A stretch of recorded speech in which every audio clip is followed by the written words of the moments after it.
Hey everybody, it's Shaman Sister Sin, and you're listening to the Meditations and More podcast brought to you by shamanspiritcenter.com and littleshaman.org. That's me, Little Shaman. Today I wanted to talk to you about the problem with personality disorders. There's always a lot of talk about helping people who are pathologically narcissistic and treatments that could be tried and medications that can be used. There's always the question of why. Why can't they see the problem? Why can't they just stop overreacting the way that they do? Why don't they change their behavior? This is the problem with personality disorders. Pathological narcissism is not just an emotional problem. It's not just a behavioral problem. It's not even just a perception, cognition, or developmental problem. It's not a problem with just one area or part.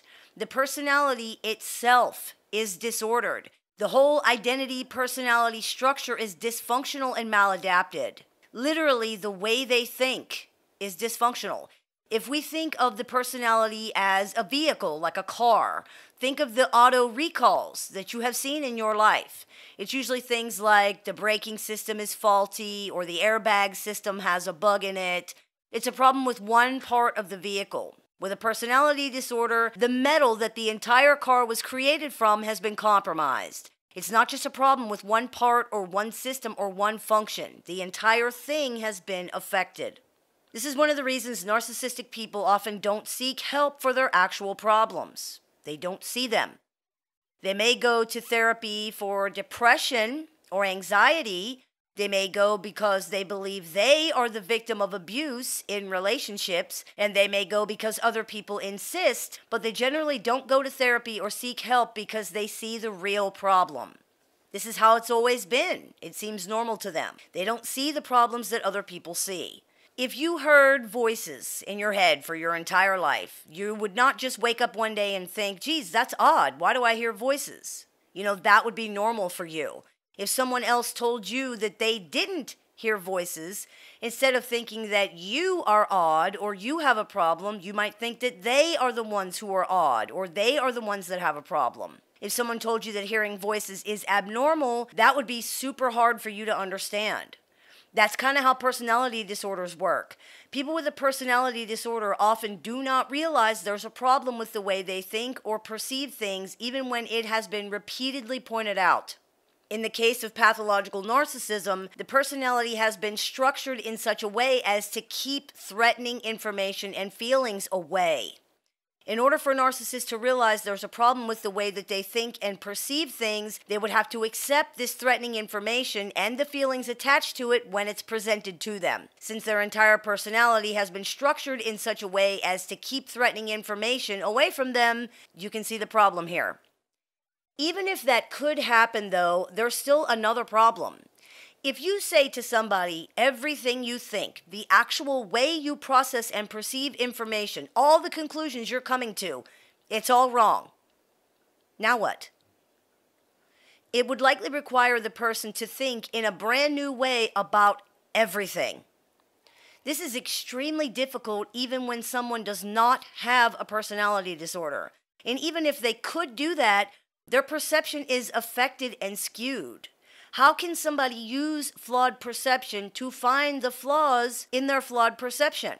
This is why reality testing is often very difficult for narcissistic people. When they look around at reality to determine whether or not their emotional conclusions are reasonable and rational, they often find evidence to support those conclusions even when none exists, even when it's not there. This is because their skewed perception causes them to interpret information incorrectly. That's how they came to the incorrect conclusion in the first place. This is very difficult to overcome. A person that's not narcissistic could rely on a trusted friend to tell them how things really are, but pathologically narcissistic people have no one they trust that much and no ability to accept situations where they're wrong. So the chances of that happening, or of it being successful should the narcissist request somebody do it, are small.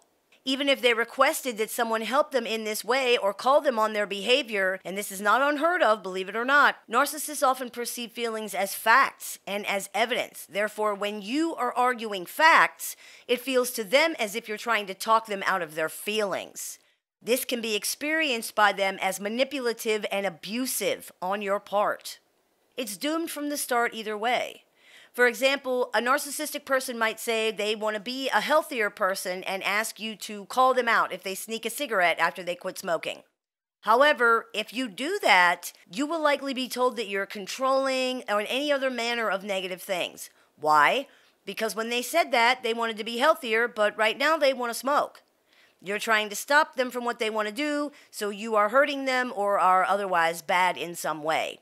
You're also pointing out their failure, and therefore you must be punished. It really is that simple, and it doesn't matter that they asked you to do it. You're not supposed to. Although, of course, if you don't do it, or if you don't agree that you will do it when they ask you, you're still hurtful and bad because you're not supporting them or helping them whenever they need you. You cannot win with this kind of person. They don't even know what they want from one minute to the next, and they want to implicate and punish everyone around them for their own inability to get it. This is the problem with personality disorders, particularly those that involve narcissism. It is not an isolated problem or a problem with just one or two functions. It's a whole system problem where the central dysfunction feeds off of itself through the maladapted mechanisms and parts. This is why we say narcissists have no, quote, normal to get back to. This is their normal. This is how it's always been. As foreign as their thought process is to you, that's how foreign yours would be to them. It's not possible for you to adopt their thought process as your own. You can try to understand it and you can learn to deal with it in a manner of speaking, but you can't simply just begin functioning using their thought process because you're not a narcissist. What makes you think they can adopt yours, or that they would even want to do so? Just something to think about. I hope this clears a few things up for you. As always, I look forward to your comments, questions, and suggestions, so please keep those coming. I take appointments online, over the phone, via text, via messenger, via email, and through Skype. You can call me from just about anywhere in the world, so if you're interested in speaking with me one-on-one, you can do that by visiting littleshaman.org and clicking the Book an Appointment tab to go ahead and do that. I teach online workshops a few times a month, so if you're interested in seeing what we're running or attending any of those, you can do that on littleshaman.org as well. You've been listening to the Meditations and More podcast brought to you by shamanspiritcenter.com and littleshaman.org. That's me, Little Shaman. May the Great Spirit bless you and have a wonderful day. Hey everybody, it's Shaman Sister Sin, and you're listening to the Meditations and More podcast brought to you by shamanspiritcenter.com and littleshaman.org. That's me, Little Shaman. Today, I wanted to talk to you about something very important regarding pathologically narcissistic people, and that is that, for all intents and purposes, narcissists are emotionally disabled. In fact, some even receive Social Security disability because they're unable to work due to the problems they have regarding their personality disorders. The definition of disabled is having a physical or mental condition that limits movement, sense, or activities. This absolutely applies to pathologically narcissistic people. While their intellectual and physical capabilities are usually not impacted, their emotional abilities are seriously affected. These are people who have the emotional capabilities and understanding of a toddler, or maybe an even younger child. They are either totally possessed by their emotions or so divorced from them that they seem to have none at all. Underneath, emotion controls everything pathologically narcissistic people do, but because they have such limited understanding of and sometimes attachment to their emotions, they may not even be aware of this at all. You will often find that, along with the usual emotional dysregulation we see with narcissistic people, they also cannot articulate their emotions to others, and they have very little to no understanding of how other people are feeling at all. This is also very like a young child. Pathologically narcissistic people have arrested emotional development. If you met an adult who had the physical capabilities of a toddler, you would be able to understand that right away. If you met an adult with the intellectual capabilities of a toddler, you would recognize that right away as well. But when someone has the physical appearance and the intellectual capabilities of a grown person, it can be very hard to understand or even see the amount of emotional difficulty that they're having. You may not see it at all until this person becomes upset. This is especially true because they have evolved within their dysfunction to compensate for it in some ways. They've had to in order to survive. Imagine a 2-year-old just left on the street to fend for themselves. They would either die or they would learn. Narcissists have learned. They've learned to mimic, they've learned to manipulate, they've learned to try to compensate intellectually for the emotional difficulties that they're having and to rationalize the decisions they're making based on this dysfunctional process. In other words, instead of growing out of their dysfunction, they have grown into it. It can help to look at pathologically narcissistic people as disabled because the frank truth of it is they are. If someone is pathologically narcissistic, they are usually affected pretty severely by narcissism in most areas of their life. They will often have a lot of trouble with jobs, with authority figures, with relationships of any kind, and just generally with life. We often find that the way they perceive things is not how they really are, and that in general, their mindset and way of thinking is simply not conducive with social situations or with the way that life actually works. There are some pathologically narcissistic people who are able to function well in some areas of their life, but we will usually see problems because of narcissism in at least one major area of their lives, and these problems are usually pretty severe. For example, a narcissist may do very well at their job, but have extremely serious problems with interpersonal relationships. They often have problems with addiction and impulse control as well. One thing it's important to remember, though, is that pathologically narcissistic people know right from wrong. They understand that the things they're doing would be considered wrong, at least by other people, if not themselves, and that's one reason they attempt to hide these things. They're able to control their behavior as well. Some people have trouble believing that, but ask yourself if the behavior has ever occurred in a place where the narcissist knew they could not get away with that. The answer is almost always no. We should, therefore, not consider pathologically narcissistic people disabled and unable to help their behavior. How we should consider them is disabled and unwilling to make any of the changes in their lives that are necessary to deal with their disability. If someone has lost the use of their legs, they learn to use a wheelchair. They make whatever renovations to their home and modifications to their vehicle that are necessary in order to accommodate their disability. They don't insist that somebody else carry them everywhere for the rest of their lives. If someone has lost their sight, they learn to memorize the layout of their house. They learn to count their steps so they know how to get where they're going and back. They learn to use their other senses to help guide them. They don't insist that someone else do everything for them. This is what pathologically narcissistic people are doing. They are making their disability everyone else's problem, while at the same time insisting they don't even have one.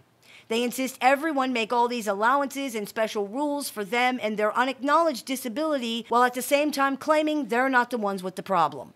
Even though pathologically narcissistic people are emotionally disabled in pretty much every way it's possible to be, there are things they could do to make living with that and navigating their lives easier. Their problems are not going to go away, but they can often be managed differently. The right medication can help. Learning new skills to help with emotional reactivity, such as reality testing, and creating new coping mechanisms can help. Learning to sit with and process emotions can help. There are many things they could do to take a proactive approach to dealing with this problem. Even small things such as cutting down on sugar and caffeine intake, or eating better food and getting more sleep.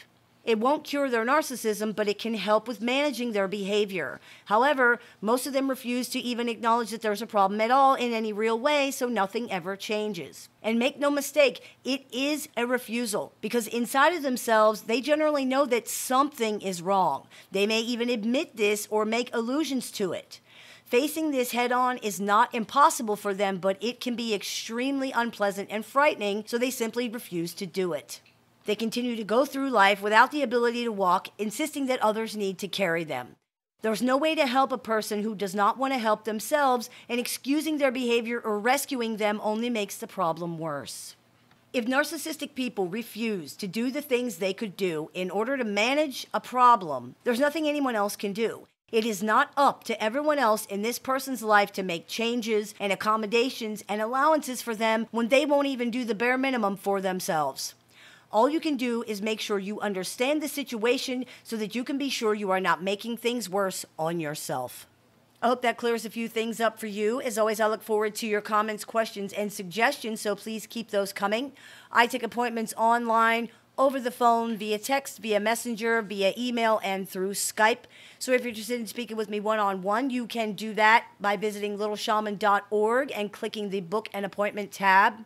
I teach workshops a few times a month, so if you're interested in seeing what workshops we have running, you can do that on littleshaman.org as well. You've been listening to the Meditations and More podcast brought to you by shamanspiritcenter.com and littleshaman.org. That's me, the Little Shaman. May the Great Spirit bless you and have a wonderful day. Hey everybody, it's Shaman Sister Sin, and you're listening to the Meditations and More podcast brought to you by shamanspiritcenter.com and littleshaman.org. That's me, the Little Shaman. Today I wanted to talk to you about something that is very important to understand when dealing with narcissistic people, and that is that if you're going to continue to deal with them on any level, you must accept that this is the way they are. Many people wonder how narcissists can seem to be okay one minute and crazy, violent, hysterical, or totally cold the next minute. The thing is, this is a misunderstanding of how the personality works. People sometimes say things like, I just want them to act normally, but they are acting normally. This is their normal. They've never been any other way, and if you choose to deal with pathologically narcissistic people on any level, you have to accept that this is the way that they are. The good aspects of their personality cannot and do not exist without the rest of it. It's a package deal. Now, it's always best not to deal with narcissistic people when they have been identified, but for many reasons, people can and often do choose to continue all types of relationships with narcissists. Family, friends, romantic. Managing the relationship and the amount of stress it causes is crucial in this situation. So much of the stress caused by dealing with pathologically narcissistic people is rooted in the idea that one day the bad side of their personality will be mitigated and even disappear, or that the good side can be reached and somehow brought out all the time. This is not a realistic expectation. These aspects all exist together. They're not independent of each other. They're parts of this same whole. You cannot have one without the others. If someone is going to have any kind of relationship with a narcissist, they need to understand and accept that this is how it is. Otherwise, the stress will cause enormous damage to your life. It's important to realize that even if you want them to change these things, and even if at times they really want to change them too, the odds are very long that they're going to be able to do that. Pathologically narcissistic people are often dealing with arrested emotional development, among other problems. It may be that they are unable to change these things, and even if they are able to do so, it can be very hard and very painful. Many people are just not up to something like that, whether they're a narcissist or not. A pathologically narcissistic person with limited emotional resources or understanding and zero coping mechanisms beyond the maladaptive ones they've been using their whole lives may simply be unable to even try. And even if they could at least try, they probably don't want to.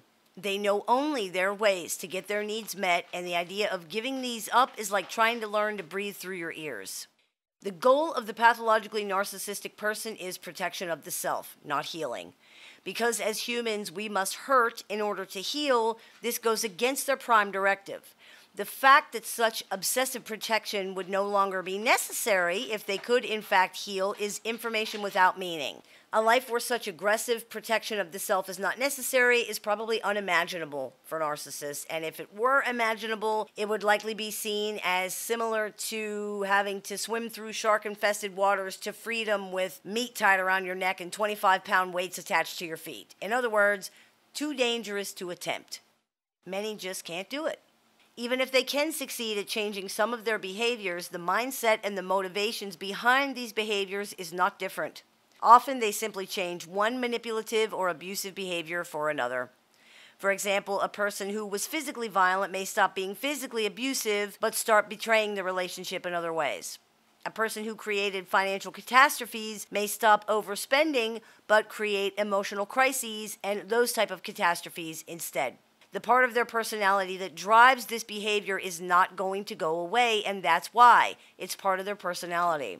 It exists alongside the quote-unquote good parts of their personality and is inextricably entwined with them. It cannot be separated. So if you're going to deal with this person, it's important to understand that these things are not separate. They're the same. The good person you love and the bad person you hate or fear are the same person. Both of these sides and every other one they show are equally genuine, for whatever that actually means. They really are that amazing sometimes, and they really are that terrible sometimes. They also aren't either of these things. They are both and they are neither. It seems impossible, and in a balanced, integrated person, it usually is. But the pathologically narcissistic person has a fractured or split personality. It's similar to the phenomenon of multiple personalities, although in a narcissist, these pieces are not fully formed personalities at all, but rather parts of a larger whole. These different parts are not integrated or cohesive. They exist apart from each other rather than in balance, and in some narcissists, they are totally denied.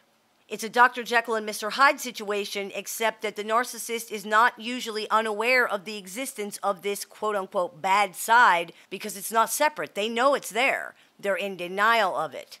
This, of course, causes it to get stronger and stronger until the entire focus of their existence has become about denying it. Healing would require the acknowledgement of these things, facing things they've spent their entire lives running from. It's just unlikely that that's ever going to happen, and even if it did, it still might not end up helping anything. Narcissists that are forced to face these things with no coping mechanisms or other protections can end up being suicidal. If you choose to deal with narcissistic people on any level, it's important to understand that you have to accept the bad with the good. You don't have to approve of it, you don't have to like it, you don't have to condone it, but you have to accept it. These things are inseparable, and you cannot have one without the other because they're both part of the same person. This is their normal, and whether it's because they can't or they won't, it's not likely to change. It's necessary to adjust expectations in order to manage the relationship and the amount of stress it causes you. It's not possible to control the behavior of other people, and you cannot love the pathology out of somebody. So if you want a narcissistic person in your life, you're going to have to take the good with the bad because they can't be separated. People often feel as if they're dealing with two different people or more when dealing with a pathologically narcissistic person, but they're not. Dr. Jekyll and Mr. Hyde are not different people. The reality is that Dr. Jekyll is Mr. Hyde, and that's just how it is. I hope this clears a few things up for you. As always, I look forward to your comments, questions, and suggestions, so please keep those coming. I take appointments online, over the phone, via text, via messenger, via email, and over Skype. So if you're interested in speaking with me one-on-one, you can visit littleshaman.org and click the Book an Appointment tab to go ahead and do that.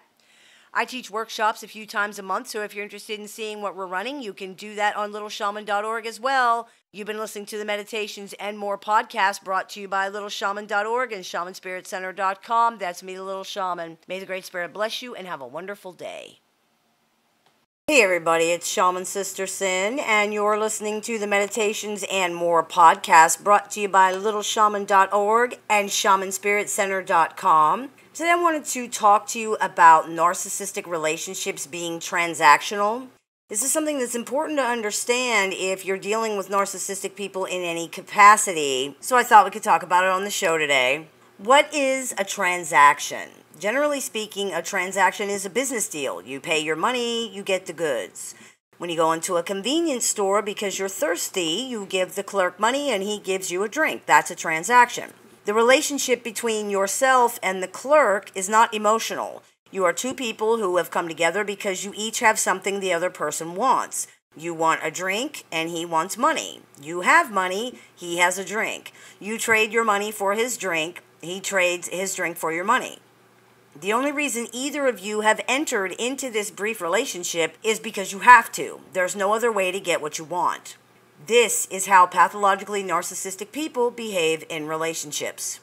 Pathologically narcissistic people are users. There's just no other way to say it. They use other people in the same way a non-narcissistic person uses tools or objects. Because of this, all relationships with narcissistic people are transactional.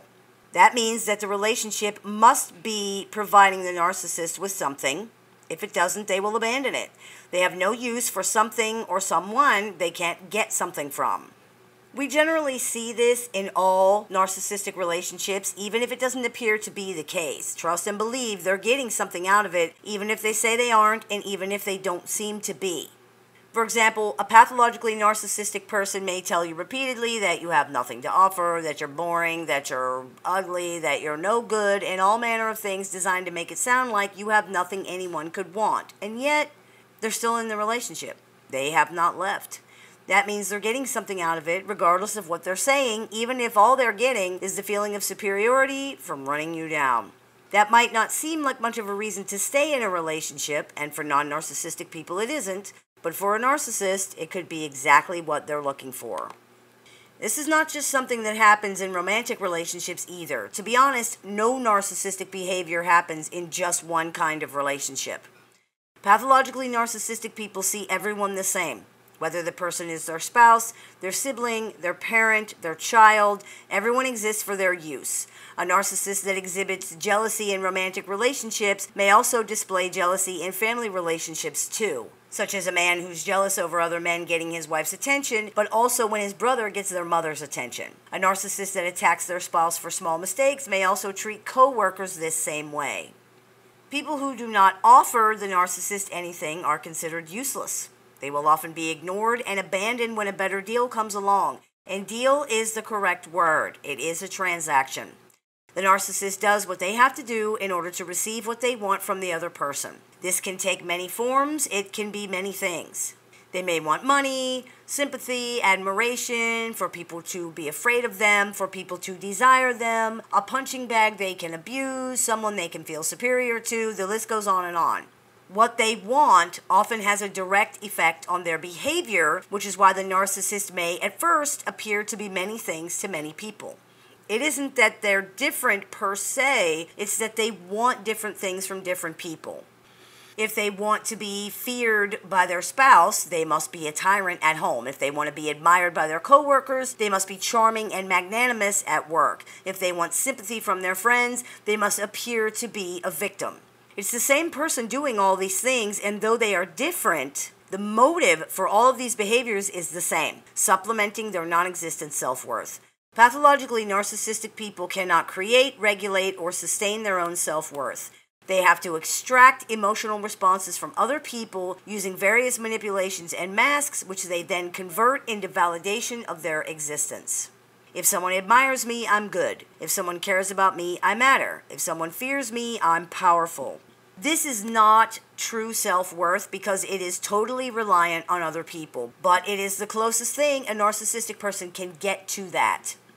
As with any other human being, the total loss of self-worth is disastrous and can actually lead to suicide. Because narcissistic people have no self-worth to begin with, they are completely dependent on others to give them value. As you can imagine, much of the time, one person is not enough to fulfill this.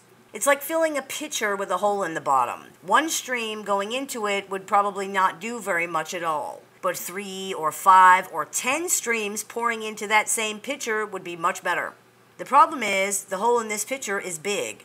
The pitcher can perhaps stay at a constant level, but it cannot get full, no matter how much is poured into it. And if the streams stop, it empties very quickly. This is literally a life-threatening catastrophe for a pathologically narcissistic person.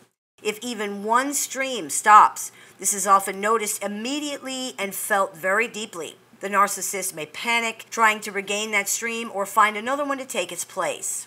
You might wonder then how discards ever happen. Well, the stream dries up, or it slows to a trickle. They're not getting what they were getting from this stream before. The mirror has clouded, and all they see when they look at this person now are reminders of things they've done wrong.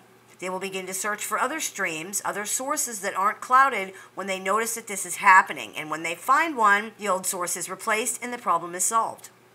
Other people are mirrors to a narcissist. They don't see the other person themselves. They see a reflection of who they are. And what that reflection looks like is entirely dependent on what they believe that person's opinion of them to be. If they've treated this person badly or believe the person to be superior to them, the reflection will not be a very nice one. It will look like flaws and weakness and ugliness. If the person doesn't know them very well or looks up to them, the reflection will be much more pleasant. This is why they often seem to value the opinions of strangers over their family. The stranger's opinion is generally not tainted by any of the narcissist's abusive behavior. How could it be? They don't know about it. It's usually very painful for people to realize that what they thought was a marriage or a family or a parent and child relationship is really no more than the necessary rigmarole that narcissists must go through to get what they cannot create for themselves. They must rely on other people, but in the end, it really doesn't matter who those people are. In many cases, it could literally be anybody, because it's not about the other people and it never has been. As we can see, relationships of any kind with narcissistic people can really be nothing other than transactional. They need things they cannot get on their own. They must, quote, purchase these things from other people through manipulation, extortion, and subterfuge. They are, in fact, dependent on other people for their survival. I have compared narcissistic people to vampires for this very reason, but it's also very like a relationship between a baby and a caregiver. The caregiver holds all of the responsibility for the relationship. It's their job to provide care, love, support, and literally everything else that the child needs. The baby's only contribution and only responsibility is to exist and receive these things. If you've had any type of a relationship with a narcissistic person, you know that is exactly what they believe a relationship is supposed to consist of. They are supposed to exist, and you are supposed to do everything else, regardless of how you are treated, what you want, what you need, how you feel, or anything else. That's what they think should happen when somebody loves them. It's unrealistic, unreasonable, and almost grotesquely, pathetically childish. Babies are not expected to show love, empathy, compassion, sympathy, reciprocity, or anything else. They are not capable of that just yet. It seems that narcissists are suffering from arrested development that has rendered them incapable of it as well. The difference is that babies do not abuse their caregivers. They are not adults that understand right and wrong. They're not adults that make deliberate choices to do things that hurt other people. And they don't stay babies. They grow, they mature, they learn, they eventually reciprocate. Narcissists don't. A baby changes and grows every month. A 2-year-old is only 2 for 1 year. Being in a relationship, any relationship with a narcissist, is like being in a relationship with someone who stays 2 years old forever. I hope this clears a few things up for you. As always, I look forward to your comments, questions, and suggestions, so please keep those coming. I take appointments online, over the phone, via text, through Messenger, and through email. So if you're interested in speaking with me one-on-one, you can visit littleshaman.org and click the Book an Appointment tab to go ahead and do that. I teach workshops a few times a month, so if you're interested in participating in any of those, you can check out littleshaman.org for that as well. You've been listening to the Meditations and More podcast brought to you by littleshaman.org and shamanspiritcenter.com. That's me, the Little Shaman. May the Great Spirit bless you and have a wonderful day.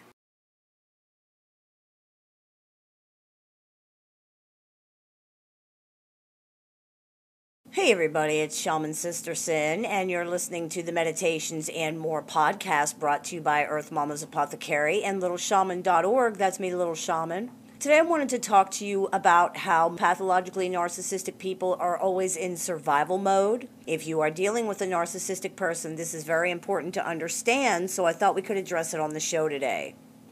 People often ask why so many pathologically narcissistic people don't seem to think of the long-term consequences of their behavior. While this is a multifaceted answer, part of the reason for that is because they are in survival mode. When you're in survival mode, you are not thinking of 2 years from now, or 2 months from now, or even 2 days from now. All you're focusing on is right now. And the crisis happening right now, getting your needs met right now. Consequences are secondary in survival mode. We can't worry about consequences right now because all that matters right now is surviving. If at some point in the future we are no longer in survival mode, maybe we can think about the consequences then. The problem is that doesn't happen. There is no future. There's only now and the endless crisis of need.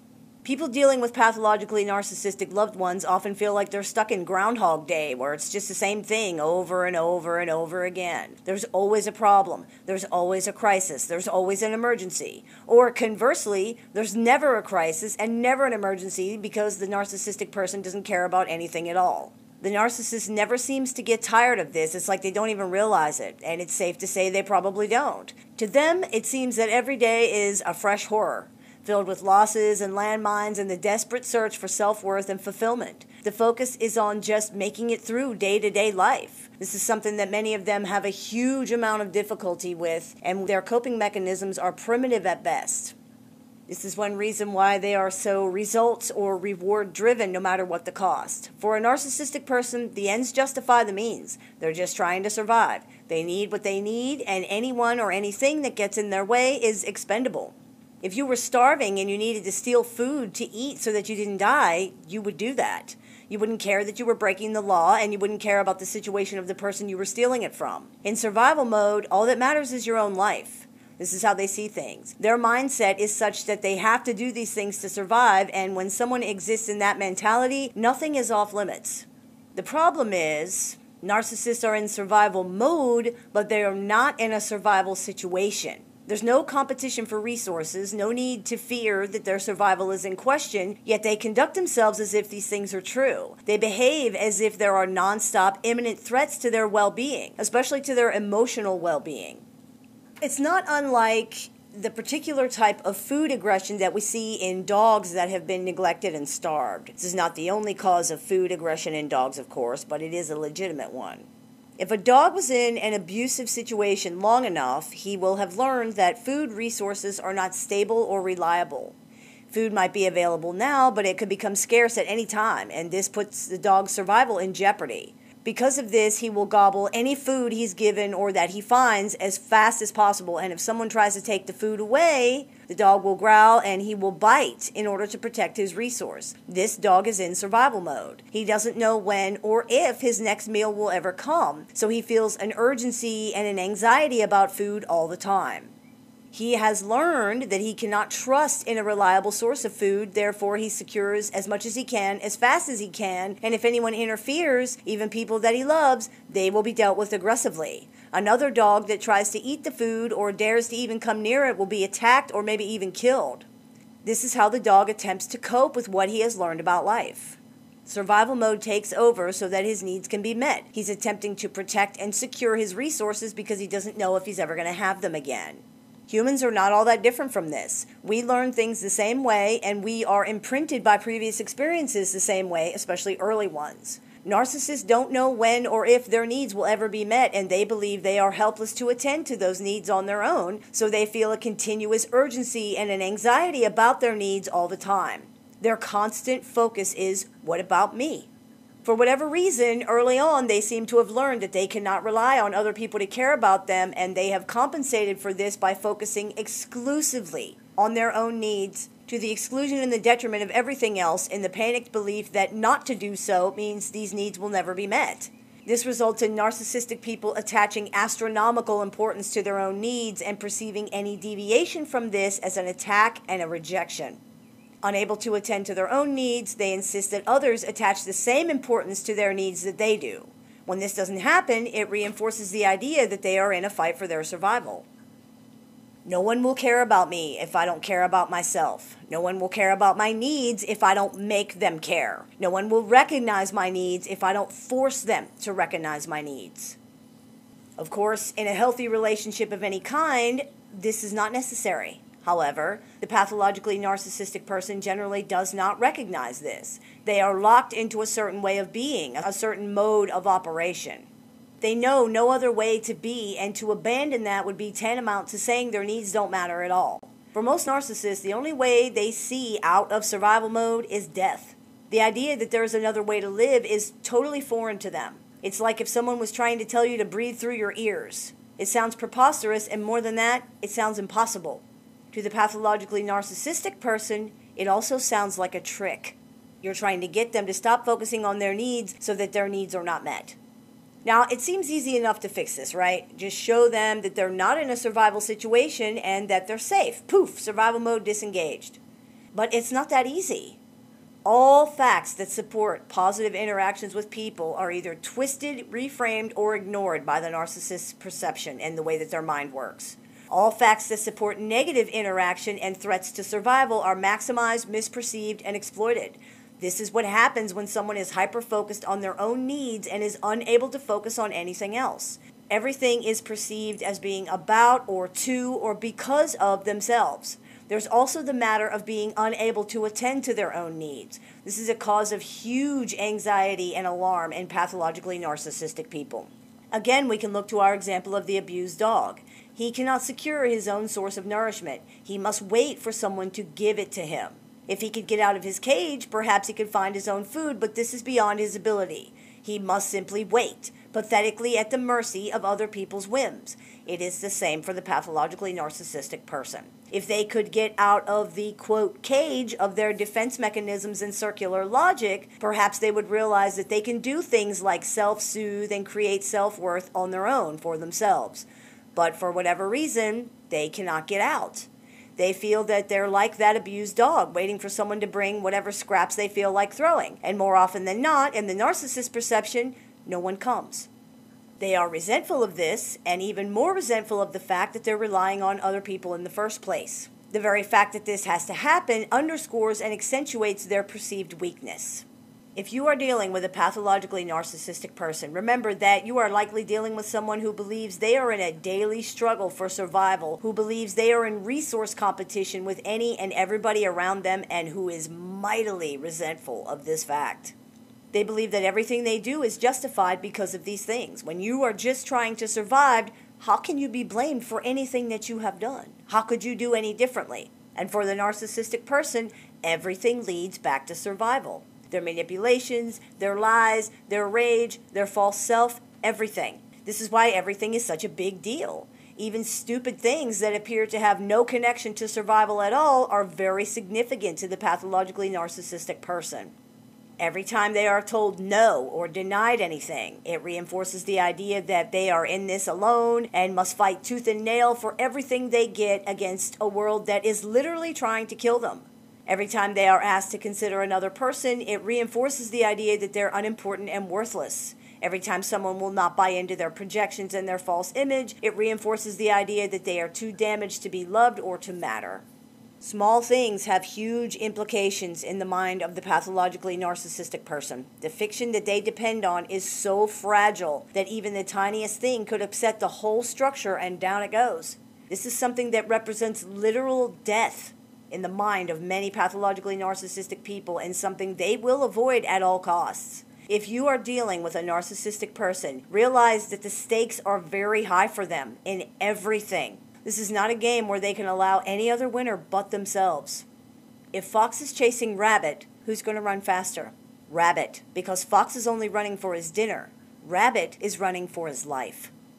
I hope this clears a few things up for you. As always, I look forward to your comments, questions, and suggestions, so please keep those coming. I take appointments online and over the phone Monday through Friday, so if you're interested in speaking with me, you can visit littleshaman.org and click the Book an Appointment tab to do that, or you can use the link that's available in the information section of this video.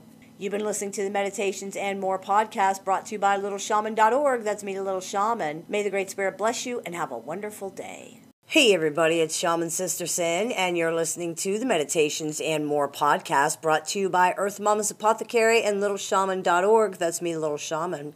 Today I want to talk to you about communicating with narcissists. This is a bit of a misnomer, actually, because communicating successfully with pathologically narcissistic people is almost impossible, but still it might be necessary to deal with them from time to time, so I'm going to talk to you about that on the show today.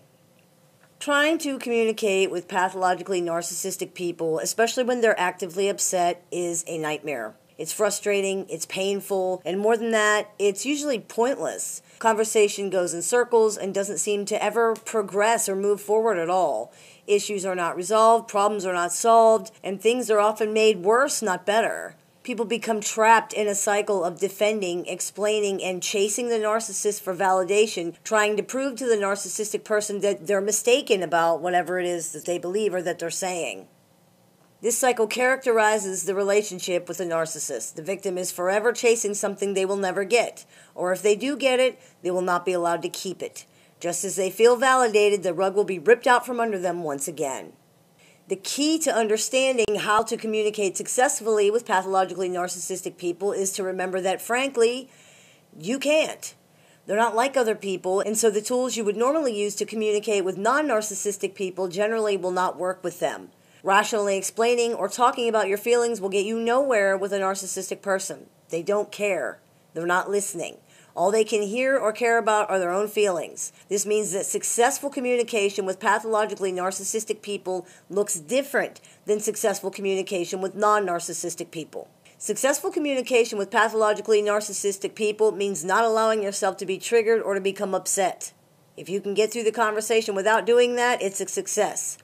This is what causes the pain, the frustration, and it creates a situation where communication is further complicated because now you're upset and now your point is being lost. Once people realize this and truly understand it, they can adjust their expectations and communication becomes much less frustrating. Desire is the root of suffering. We suffer because we can't have what we want or what we expect or what we feel we deserve.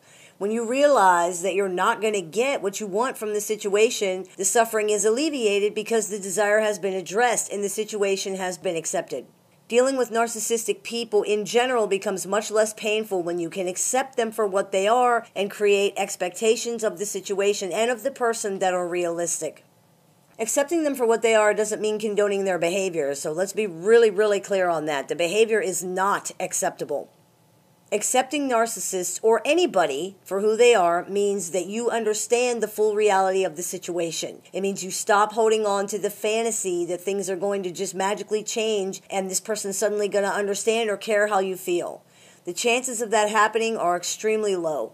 It's generally not even worth entertaining the idea that that might happen. Once you accept the reality of the person you're dealing with and let go of your fantasy of them, the interaction becomes a lot less painful. Their behavior probably won't change, but your susceptibility to it will.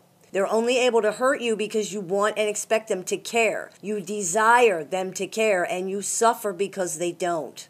Addressing this is the first step toward taking the power over your feelings back to yourself, which is where it belongs. Once you've taken that step and you've truly accepted the situation and the person for what they are, it's a lot easier to stop reacting to the things they're doing and saying. This is the only way to successfully deal with a narcissist. You have to stop reacting. Pushing people's buttons is probably their biggest weapon, and in order to neutralize it, people have to stop getting upset. This can be very difficult, and there's just no other way to say it. It's hard. But nothing worthwhile ever came easily. And this is just another example of that. Acceptance is really the key here. Through acceptance comes freedom. If you can learn to accept the situation and control your reactions, it won't matter what the narcissist says or doesn't say or what they do or don't do. Your peace will not be affected because you will realize that it's their problem, not yours. You cannot control how other people feel, what they say, or what they do. You have absolutely no control over that at all. Sometimes, no matter what you do, people just aren't going to like you. And sometimes, no matter what you do, people aren't going to stop liking you. It has absolutely nothing to do with you. This is often the biggest hurdle that people have to get over, but it is so worth it. Being a slave to other people's opinions is no way to live. Now, there are several videos on my channel that can help teach how to stop reacting and take control of your emotions back. Those tools are invaluable if you're forced to deal with a narcissist.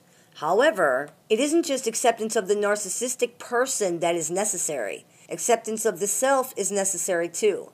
Narcissists hurt and control other people by pinpointing the person's weak spots and hammering on them nonstop. People often become triggered by these particular things because it's an area where they already have issues. For example, let's say a person might fly off the handle because the narcissist accuses them of lying. Now, of course, no one likes to be accused of lying, but trying to prove this is not true shouldn't become the obsessive cycle that it often becomes. Now, this might happen because in the person's childhood, they were called a liar constantly and made to feel as if they were unlovable because of that. The person may then become obsessed with trying to prove to the narcissist that they're not a liar. In reality, this has nothing to do with the narcissist any more than the narcissist's behavior has to do with the victim. The person is trying to prove to themselves that they're not unlovable by convincing the narcissist to love them. They've found, or never escaped, the exact situation that created the problem in the first place, and they're trying to fix it, sometimes over and over and over again, and often completely unbeknownst to themselves. But if you're going to move forward, you have to face the past. So it's important to be really honest with yourself about what you're trying to accomplish with the choices that you're making. Whatever issues you uncover with your honesty will likely show you what caused your vulnerability to the situation in the first place. And once those issues are addressed, you might find that your vulnerability to the situation and to the narcissist has disappeared. This is a beautiful thing. People can learn many lessons from their dealings with narcissists, not the least of which is how to stop being an observer and a passenger in their own lives so they can take control. I hope this clears a few things up for you. As always, I look forward to your comments, questions, and suggestions, so please keep those coming. I take appointments now, online and over the phone. If you're interested in scheduling an appointment with me, you can visit littleshaman.org and press the bookings tab to go ahead and do that, or you can follow the link that's in the information section of this video. You've been listening to the Meditations and More podcast brought to you by littleshaman.org. That's me, Little Shaman. May the Great Spirit bless you and have a wonderful day. Hey everybody, it's Shaman Sister Sin, and you're listening to the Meditations and More podcast brought to you by Little Shaman Healing. That's me, Little Shaman. Today I want to talk to you about why we always say stop explaining to the narcissist. If you saw the episode of the show entitled Stop Explaining to the Narcissist, then you know that repeatedly explaining your position to them is pointless. What some people might not realize, though, is that the reason it's pointless is because most narcissists are dedicated to misunderstanding you. In a very real way, their survival depends on not understanding and on denying what you're saying. What you're saying is being perceived as hurtful, deceitful, dishonest, whatever. They essentially believe you are trying to trick them. If you're saying good things, they'll believe you're trying to manipulate and fool them. If they believed you and you were not being sincere, this would leave them open to being hurt, and they're certainly not going to allow that. If you're saying bad things, they'll believe you're trying to hurt them. You're just saying they did something wrong to shame them because you're a bad person who wants to hurt them. Everything is about self-preservation with these people, and most of their behavior is an overreaction to perceived threats that are hugely exaggerated in the narcissist's mind. For the most part, this is because narcissists do not believe other people are capable of being honest. They always think there's an ulterior motive, or a scam, or a manipulation going on. Part of this is because they can't trust their own feelings. They don't understand how other people's emotions work. Their truth changes with their feelings, which change on a dime, so they would have absolutely no trust in the feelings of other people. How do they know that person's feelings won't change? They wholeheartedly feel that they will. Since they perceive their own feelings as facts, regardless of how unstable they are, no proof or truth you show them will matter if how they feel contradicts that.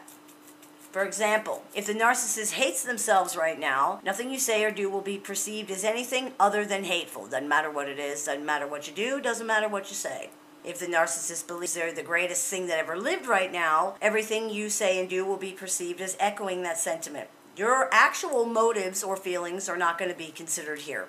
Narcissists don't seem to understand that other people have feelings. They think they understand because intellectually they know that, but they don't seem to realize that other people's feelings are separate and different from theirs. It's all subconscious, like so much about them. They believe the way they feel is the way everybody feels. If you ask them whether or not they understand you have feelings, they'll probably say yes. If you ask them what they think your feelings are, like if you say, "How do you think I'm feeling right now?" they will often simply recite generic or vague things like sad, bad, mad, happy, and these will often be more in accordance with how they feel, not you. If you ask what they think your feelings about them are, that's when you'll likely hear more specific emotions, and many times they're going to be way off base. That's because they're actually talking about their own feelings. They mistakenly believe these feelings are coming from other people. In other words, they think their feelings are your feelings. They don't realize there's a difference. For more information on that, check out the episode of the show entitled The Narcissist's True Motivation. It explains that in a little more detail. Narcissism is defined as a failure to distinguish the self from the external world. This is something we usually only see in small children. This is why they tell you to talk to your children about divorce and things like that, so they'll know it's not their fault. The world of children is very self-centered, with everything that happens being perceived as happening because of them, good or bad. Narcissists operate almost exactly the same way. They have never matured beyond that belief. This is why they believe their feelings are everybody's feelings. They are the most important thing in their little world, the only real thing, and the only person that matters. They project their feelings onto the world at large, and they don't understand that what they are experiencing is actually a boomerang effect of those feelings simply coming back to them, not the genuine emotions of other people. This happens because their feelings are too overwhelming and uncomfortable for them to deal with, so they push them off onto other people. Now they actually have an enemy to fight, you. Now those feelings are coming from you, not from themselves. This is similar to something we see in animals called redirected aggression. It's the result of frustration and over-arousal. Let's say there's two dogs in a house looking out the window. These dogs live together and they get along most of the time. Now a strange dog walks by the window and both dogs inside the house start to become agitated.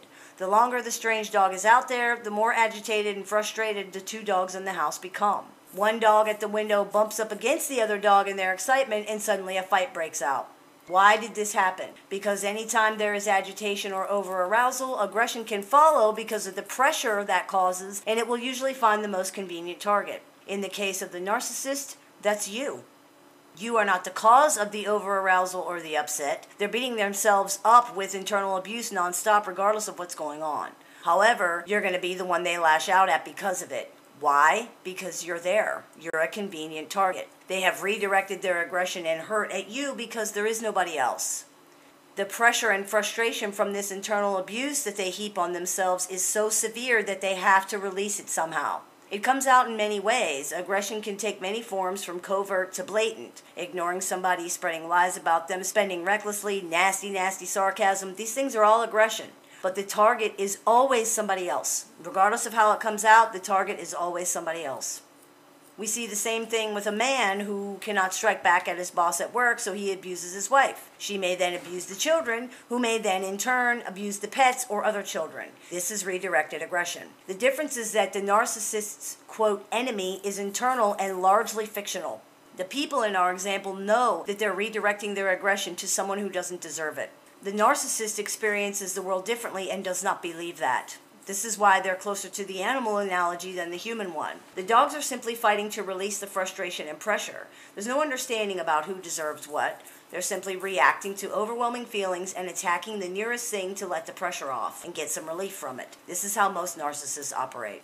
The reason narcissists employ all of these subconscious mental gymnastics is so they can deny all of these things, all these negative, horrible feelings, and all of this horrible abuse they're putting on themselves. Their entire life is predicated on ignoring all of these things and pretending everything is totally fine.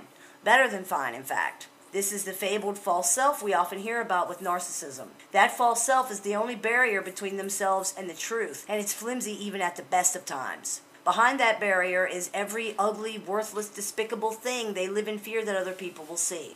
This is why explaining doesn't work. This is why they're dedicated to misunderstanding you. If they're forced to acknowledge what you're saying, it completely disrupts their denial. This can be catastrophic for a narcissist. Those who are forced to confront the truth and are stripped of that barrier often decompensate, which is what some people call collapsing. They might even become suicidal. It is imperative that they keep that fiction in place, and the things you are saying, regardless of what they are, threaten that fiction and are therefore intolerable. People often think the narcissist's abusive behavior is what they're trying to hide. It isn't. The abusive behavior is what they are using to try to keep that fiction in place. They abuse those that they think will disrupt or destroy that fiction in an attempt to force them to stop or to back down. What they're actually trying to hide is what they really think they are. An unlovable, ugly, disgusting monster that no one could tolerate or even look at. It's a sad irony that in their hysteria to protect the fiction designed to hide that ugly monster, they often end up convincing their loved ones that that's exactly what they are.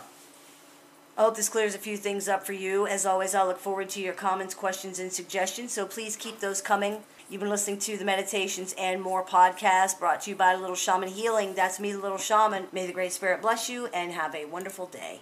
Hey everybody, it's Shaman Sister Sin, and you're listening to the Meditations and More podcast brought to you by littleshaman.org. That's me, Little Shaman. Today I wanted to talk to you about the way that narcissistic people's unstable emotions contribute to their unstable reality. This is a common issue people face when dealing with narcissistic people, so I thought we could talk about it on the show. One of the things we most often hear about narcissistic people is that they flip-flop about their feelings, about their truths, about their very reality. Some people call it lying, some people call it changing their mind. Either way you look at it, pathologically narcissistic people are definitely known for emotional and behavioral U-turns. But why? As with everything connected to pathologically narcissistic people, this is a multifaceted and complex question, but probably one of the biggest reasons it happens is because narcissistic people are ruled by their emotions. In a very literal sense, pathologically narcissistic people perceive their feelings as facts. If they feel it, it's true, it's real. If facts do not support their feelings, it doesn't really matter. The feelings are more real to them than the facts are ever going to be. People who are non-narcissistic fit their feelings to the facts. In other words, their emotional reactions are related to and appropriate to the events that are actually happening. Pathologically narcissistic people often fit the facts to their feelings. This means that they interpret events in a way that matches how they already feel. Unlike non-narcissistic people, if their emotions don't match the events, narcissistic people attempt to reframe and change the events rather than their feelings. For example, if something happens and a person who is not narcissistic overreacts because they're already upset about something else, they can see that and adjust their reaction until it's more appropriate. At the very least, they can admit that their reaction was inappropriate. People who are narcissistic do not do that. Instead, they insist that the events were bad enough to cause the overreaction. In short, they say that it was not an overreaction because the things that happened to them were so awful that they could not react any other way. This may be because they actually did perceive the events as abusive and horrible, or it may be because they're so disconnected from and in denial of their own internal landscape, they don't understand their own emotional reality. And of course, it can be because they're simply trying to punish the person they believe they're upset with by accusing and harassing them. This is very hard for people to deal with. They don't understand why the narcissistic person is upset, they don't understand what the problem is or what they did wrong. They often try harder to do right and not upset the narcissist or cause them to become angry or feel hurt, but somehow they just can't seem to get it right. It seems like something is always upsetting this person, something always makes them angry, something is always wrong. The problem is that there is no way to not upset a narcissistic person because a narcissistic person is already upset. They are behaving the way that they're behaving because of things that have nothing to do with anybody else. It's all inside of them. The irony is that even though narcissistic people are so controlled by their emotions, they're usually pretty disconnected from them consciously. They often live in almost total denial of their feelings, and they spend a huge amount of time avoiding and dodging them. Their entire dysfunction grew out of trying to avoid confronting or acknowledging painful and negative emotions. Narcissistic people are champions at doing that. However, they can't avoid feeling these emotions because the feelings are still there whether a person denies them or not. You can deny that it's raining all you want, but you're still going to get wet. Denial has no effect on reality. Because narcissists are in such deep denial of their feelings, they often perceive them as coming from other people or as being caused by other people. Hence the irrational insistence that you did something to make them feel the way that they feel. It's a trick their mind is playing on itself in self-defense. For instance, hatred of themselves may be projected and perceived by the narcissist as hatred for themselves that they're feeling from other people. Events in reality may not match those feelings, but the feelings are real and they gotta be coming from somewhere, right? Therefore, the narcissist insists that the other person is the one in denial. This is what often results in those crazy accusations that they're known for. Stuff like, you hate me, you're always faking being nice to me, but I know the truth. You, of course, deny that because it's not true, and you list things that you have done or situations that disprove these accusations. These things will then be denied, reframed, or completely reinterpreted to fit the narcissist's current emotional narrative. Their own negative feelings are coloring their perception of everything. Sometimes, of course, those accusations are just BS that they're throwing at you to divert the subject away from whatever they've done wrong. But when the craziness seemingly just comes out of nowhere, it can be because they're projecting their own feelings outward in self-defense. Self-hatred, for example, is very difficult to defend against. Hatred from other people is easier to fight. It can be spun into many different things. Being jealous of other people, for instance, is hard to live with because it highlights your own insecurity. People being jealous of you is much easier to deal with because it means that they are the insecure one. That is what projection of these feelings does. It makes them easier to deal with. Because they are so disconnected from their emotional inner world and because they perpetually deny and avoid emotions, narcissist feelings are often chaotic and out of control. You certainly cannot control something that you're pretending doesn't even exist. As a result of this blanket denial defense mechanism, narcissists may have a lot of unprocessed trauma throughout their lives, and because it's unprocessed, it can be as if the trauma just happened yesterday. The feelings have not been dealt with. Many narcissists also have not emotionally matured the way that most other people have. They haven't learned control over their emotions or to be able to self-soothe. It seems that for pathologically narcissistic people, their emotions present to others in one of two ways. Either these emotions are just freewheeling with no structure at all, bouncing all over the place, or so locked in that the narcissist seems to emotionally react to nothing at all most of the time. Inside, the inner turmoil is the same, and emotions are still the guiding force of their life, whether they show them or whether they don't. These emotions color everything narcissistic people do. Feelings are the lens through which they perceive everything. And if you listen to the type of accusations they make and the type of things they say, you will see that that's correct. This is why things are giving meanings that they don't have, and people are assigned motives, feelings, and thoughts that don't match reality. They match the narcissist's feelings. And to the narcissistic person, that is reality. Their feelings define and create their reality much more so than other people. It's no wonder then that their reality is so chaotic and so unstable. The feelings that it's based on are totally out of control.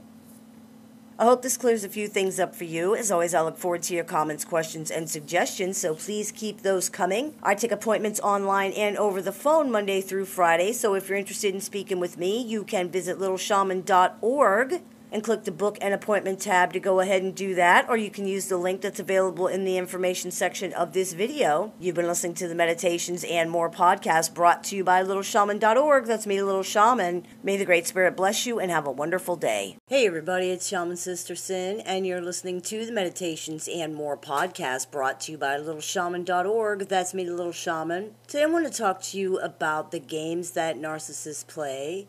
Now, most people would probably think this means games the narcissist is playing with you, but it's not. Why? Because the narcissist is not playing games with you. They're playing games with themselves. You are not the opponent. You are one of the game pieces. This can be hard for many people to understand. Of course the narcissist is playing games with me. I'm the one they're doing things to. That's true. But the narcissist is at war. And in war, you don't attack your opponent directly. You attack your opponent's representatives. You attack their possessions. Yes, innocent people are harmed in the battle, but they're collateral damage. They've been sacrificed to get at the real enemy. Imagine if two kings were at war. The first king does not go to the opposing palace and attack the other king face to face. He attacks the village in that kingdom and burns it down. He kills every person in that village. Those people are innocent. They're not the opponent. They were killed only to hurt the true opponent. The same thing is happening to you. The narcissist is at war with themselves, and you're just another tool they're using to fight that war. Remember, narcissists do not see other people as actual people with their own thoughts, feelings, needs, wants, and goals. They view other people only as reflections of themselves. They don't see you. They see a mirror reflecting their own feelings and images back to themselves. The sole purpose that other people have in a narcissist's life is how the narcissist can use that person to make themselves either feel good or feel bad. That's it.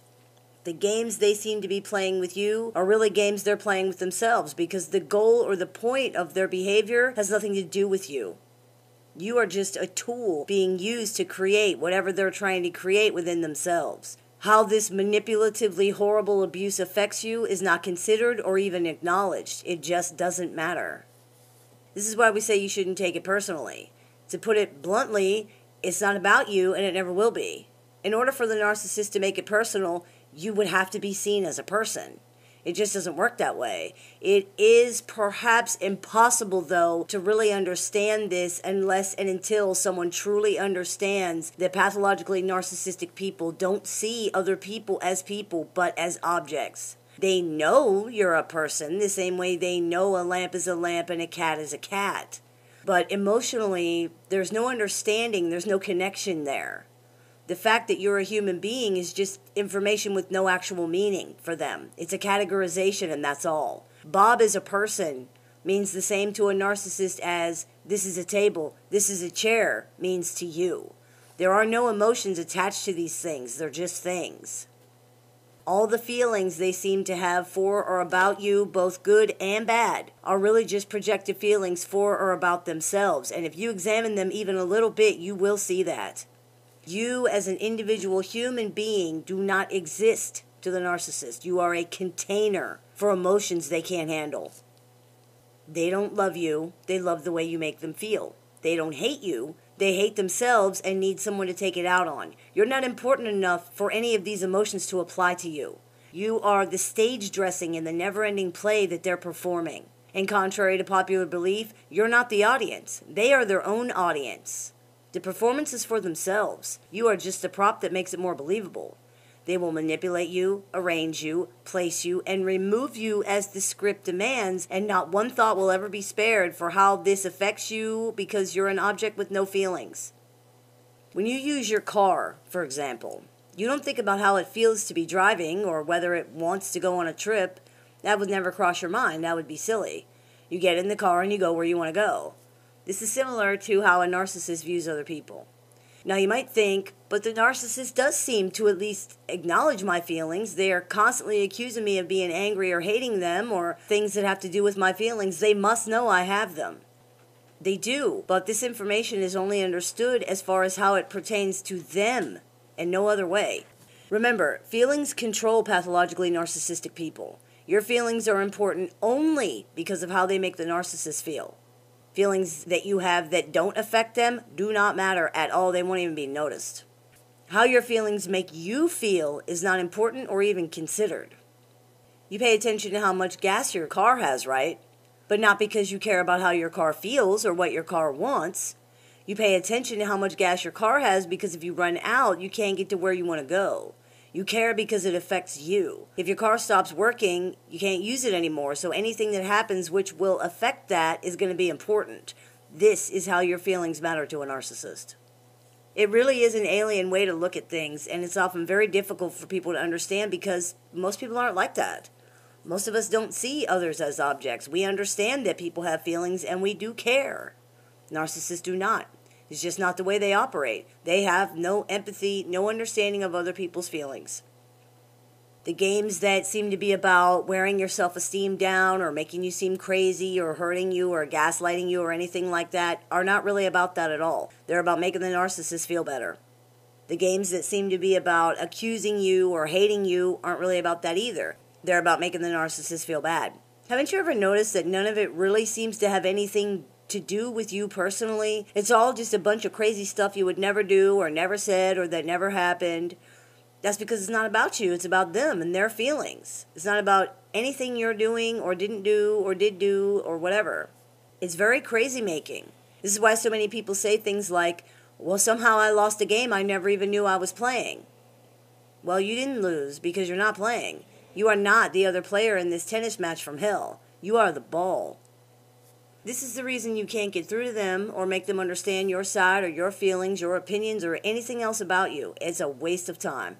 Everything that pathologically narcissistic people do is for themselves and about themselves. People's pain often prevents them from being able to see this when they are still close to the situation, but often time and distance lend people a better perspective and they can see that a little more clearly. Narcissists aren't really trying to destroy you. How can they be when you don't even exist? They are using you to try to destroy or rebuild themselves. It's like using a hammer to pound in a stubborn nail. You aren't trying to destroy the hammer by banging it repeatedly on a hard surface. That's what it's for. If you break it on accident, hey man, it happens. Well, in this situation, you're the hammer. To the narcissist, that's what you're for and that's how you'll be used. This, of course, does not excuse their behavior in any way, nor does it negate the horrible damage they cause. But I think it's important to explain that it's not personal because this helps people to understand why and how narcissists are able to behave that way. It illustrates how self-centered and self-focused these people really are, that they can destroy somebody and never even notice. They abuse, torture, ruin, devalue, and discard as a matter of course. It's personal, sure. To you. It is not personal to the narcissist. The only person they will ever acknowledge is themselves. I hope this clears a few things up for you. As always, I look forward to your comments, questions, and suggestions, so please keep those coming. Thank you so very, very much. You've been listening to the Meditations and More podcast brought to you by littleshaman.org. That's me, the Little Shaman. May the Great Spirit bless you and have a wonderful day. Hey everybody, it's Shaman Sister Sin, and you're listening to the Meditations and More podcast brought to you by Earth Mama's Apothecary and littleshaman.org. That's me, the Little Shaman. Today I wanted to talk to you about the true battle people dealing with narcissists are facing. This is not an easy subject to address, but it's very important for people to understand the truth of it, so I thought we could address it on the show today. Narcissists are combative. They are contrary, they are contentious, they are arbitrary, they are obstinate. They will fight you tooth and nail. They will make everything into a contest and a competition. They will bully you, browbeat you, and bulldoze over you. Every single interaction with this person feels like hand-to-hand combat or psychological warfare. They will lie, cheat, steal, and more. They are never sorry. They are never honest. They are never real. They can be abusive, hateful, and vicious. Now, with all of those issues and more, it's easy to believe that the narcissist is the problem. And they are, as far as that goes. But narcissism does not exist in a vacuum. A relationship doesn't just have one person in it. The other person or people in the relationship are playing a part in the situation as well, and when we examine the situation closely and honestly, we might find that their part in the toxic dynamic is even more important than the pathologically narcissistic person's part. Now, there's no reason to split hairs here. The vast majority of pathologically narcissistic people are toxic. They are manipulative, controlling, and prone to abuse others. However, the victim's choices play a large part in this situation. It is the victim who gives the abuser their power, strange as that might sound. Unless the victim is a child, they have the choice to walk away from the situation, even from parents, even from siblings, even from their own adult children. For whatever reason, the victim has given their power to the abuser and often feels helpless to escape because of that. Unraveling the reasons behind this is the key to stopping the abuse. People often say that it isn't easy to walk away from the situation, whatever type of relationship it might be, and that's very true. It's not easy. It's hard. It may cost money. It may impact relationships with other loved ones that aren't the narcissistic person. The narcissist could create a smear campaign against you. There can be all kinds of outcomes, situations, and implications. But this is what it is. There's no way to escape the relationship with a pathologically narcissistic person without upsetting them. They like things the way they are, and they're invested in keeping them that way. But no one is going to suggest that people stay in a toxic, abusive situation just because it's hard to leave. There are ways to do anything if we really want to do it. It's up to the victim to decide which is harder, staying or going. It's not a decision anybody else can make. At some point, the person realizes that they're in a toxic or abusive situation. Most people then remove themselves from the situation when they make that realization. Others do not, and this is where self-examination comes into play. Usually the reasons we hear have to do with the narcissist. We often hear that they threatened all manner of things, up to and including suicide. And it's true. Narcissistic people will do everything they can to hang on to relationships and keep things the way that they are. People often feel responsible for the narcissist. They believe it's their responsibility to take care of this person or be there for them. The question is, why is another person's well-being more important than your own? This is not healthy. It's up to the victim to uncover the reasons why they believe this dynamic was okay. It's up to them to figure out how they got stuck in it. Many times we'll find that this is what victims have been taught. Many victims have been conditioned to believe since childhood that they're responsible for other people's emotions and other people's well-being. Many people who find themselves entangled with narcissists were the parentified children of alcoholics and addicts, or they were the abused and emotionally neglected children of narcissists. It's this same pattern that they're still living out in their adult lives, sometimes even with the very same people that conditioned them that way in the first place. For those who are in narcissistic romantic relationships, they may have been attracted to a person such as the narcissist because they're familiar with emotional unavailability and someone who loves conditionally or behaves unpredictably. This type of relationship feels like home. It feels like love. It lights up that trauma bond pathway that already exists in the brain. It's unfortunate that many people don't realize that familiar doesn't mean good or healthy. It just means familiar. If you were held hostage in a cell for 10 years and finally got out, sitting in the cell would feel familiar, but it would not be good. People who grew up with this type of conditioning often believe it's their responsibility to fix, help, and take care of other people. But on another level, they may be looking to redeem themselves through the abusive person. In pursuing the same unavailable or invalidating type of relationship from their childhood, they may believe on some level that they're going to make this person love them and finally prove to themselves and everybody else that they're lovable and that they're good enough. They may believe that they will be rewarded for their sacrifice with the love that they have always wanted but never got. It's much easier to say, I'm helping this person because they need help, than it is to say, I really want to prove that I'm lovable. And it's a lot harder to face that as well. The sad reality of it is that the victim's goal generally is not realized. This generally does not happen. The person ends up simply chasing something they're never going to get from the same type of person that never gave it to them to begin with. Maybe it might even be the same person in the case of a parent. Undoing that conditioning can be difficult. There's often a huge amount of guilt that accompanies the conditioning, as well as many other deep-rooted core issues that involve self-worth and self-esteem. These may be things that people aren't even aware of. For example, if asked why they give in to the narcissist manipulations, a person might say, well, I don't want them to think I'm mean. On its face, that's probably true. Nobody wants to be thought of as mean or cruel, especially by someone they care about. However, most people would realize that in this particular situation, the narcissist's accusations of cruelty and abuse are ridiculous. Why does the victim, who likely does realize that the narcissist is being ridiculous, still give in? Why does the victim still give in even though they know the accusations of abuse and cruelty are absurd?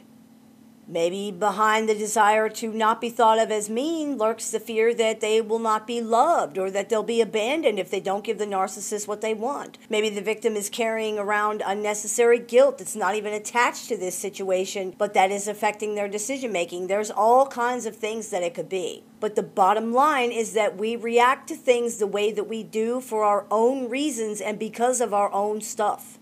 The narcissist is pushing our buttons, yes, but these are buttons that already exist inside of us. Our job is to identify those buttons and deactivate them so that no one can use them to control us anymore.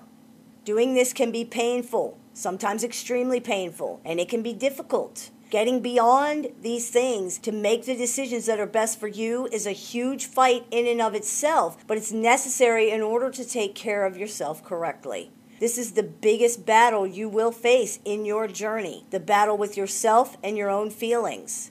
And it's the battle you've been fighting all along, whether you realize that or not. The narcissist is not controlling people. They're not puppet masters. They're not Svengali. All they're doing is provoking other people's emotions, and those are controlling them. The good news about that is you control your emotions. You decide how you react. Once you can get a handle on that, other people's control over you disappears. This can be a hard subject to talk about. People don't like to be asked why they accepted abuse in their life. They don't want to talk about it. They don't want to have to answer that question. It's totally understandable. It's hard to face, and it's painful to talk about. Some people just aren't ready to end the situation yet, and that's what it is. That's all there is to it. There also may be those who say that this is victim blaming. No one is ever to blame for being abused by another person, and there's no excuse for anyone ever saying that they are.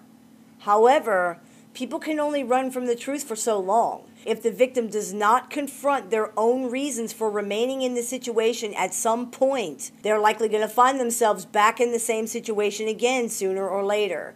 This is what we're trying to prevent. I hope this clears a few things up for you. As always, I look forward to your comments, questions, and suggestions, so please keep those coming. I take appointments online and over the phone Monday through Friday, so if you're interested in speaking with me one-on-one, you can visit littleshaman.org and click the Book an Appointment tab to do so, or you can use the link that's available in the information section of this video. You've been listening to the Meditations and More podcast brought to you by littleshaman.org. That's me, Little Shaman. May the Great Spirit bless you and have a wonderful day. Hey everybody, it's Shaman Sister Sin. Today I wanted to talk to you about something that I think is really important and possibly one of the hardest things for a narcissist loved ones to learn, and that is that you need to stop explaining. Narcissists look at things differently than the rest of us do. They are guided by emotion, not logic, not reason, and not intelligence. Emotion. This often causes their perception of things to be very, very different from other people's. They view everything through the lens of feeling, and their feelings are generally negative, out of control, and even frightening to them. This causes their perceptions and experiences to be negative and frightening to them as well. They believe feelings are facts. That's not just a saying or a metaphor. They actually believe their feelings are facts. If they feel it, it must be true, regardless of whether it makes any sense or if they have any proof or anything else. Most people realize that feelings are not reliable. They sometimes make no sense, they're sometimes irrational, and they are certainly not facts. Most of us realize that high emotion can alter perception and that events viewed through the lens of emotion are often not viewed correctly. Narcissists do not understand this. They experience things exactly the opposite way. Events viewed through the lens of emotion are altered by the narcissist in order to fit the emotion. If they're angry at you, everything you do will be perceived negatively no matter what it is. If you're smiling, you must be laughing at them. If you brought them a sandwich or offered to share your food, there must be something wrong with the sandwich or the food. Even things you did in the past that were okay at the time are now viewed through this lens and found to be evil. Yesterday, you were washing dishes together and laughing, having fun. No unkind words were said. There were no problems at all. Today, they were only helping you wash dishes yesterday because you forced them to do it so you can laugh at how much of a slave they are. In reality, the narcissist's, quote, truth changes with their emotions. When they're angry, you're bad and they hate you. You also hate them and are horribly cruel and evil. When they're happy, you're good and they love you. You also love them, or at least you like them, and you're not mean to them. It has nothing to do with actual reality or anything you're actually doing. It's all based on unreasonable, irrational, and faulty perceptions. Because of this hugely divergent way of seeing things, people who are dealing with a narcissist often find themselves looking for a way to bridge that gap. They find themselves constantly explaining to the narcissist that the narcissist's perception is incorrect or faulty, that the narcissist is adding the wrong things together, or coming to ludicrous conclusions based on things that aren't real, weren't said, or didn't happen. That's understandable. Rational adults speaking to other adults are going to use reason and logic to try to get their point across. What else is there to do? This usually works in most situations. Compromises are reached, points are made, life goes on. The trouble comes when you find yourself dealing with a seemingly normal, cognizant person who 5 minutes ago was speaking with you like a reasonable, intelligent adult and who now cannot even understand a basic point you're trying to make or simple words that you're saying. Worse, they seem to have misunderstood you terribly and are now angry, upset, and offended. So what do? As a rational, reasonable person, you try to explain. In most situations, that would be the right thing to do. With narcissists, it's exactly the wrong thing. You see, there's been no misunderstanding. Not the kind that you think.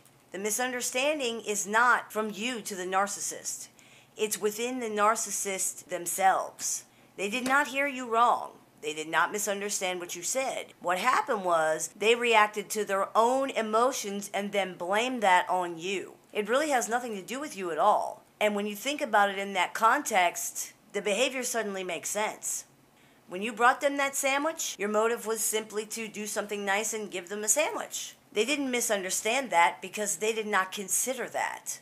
They don't care what your motive is. Not really. It's all about what's happening on their internal landscape. And all they're hearing inside is, you're stupid, you're ugly, you're garbage, you're worthless, no one loves you, everyone's laughing at you, they don't care about you. You just got caught in the crossfire. You can try to explain that your motives are not negative, that you don't hate the narcissist, that you don't think they're garbage or whatever else, but the narcissist has been listening to that internal dialogue their entire life, and they are completely, totally, utterly convinced of that. They're never going to believe you. They're not even going to hear you. Did you ever notice that it seems like they're listening and responding to someone else while you're talking?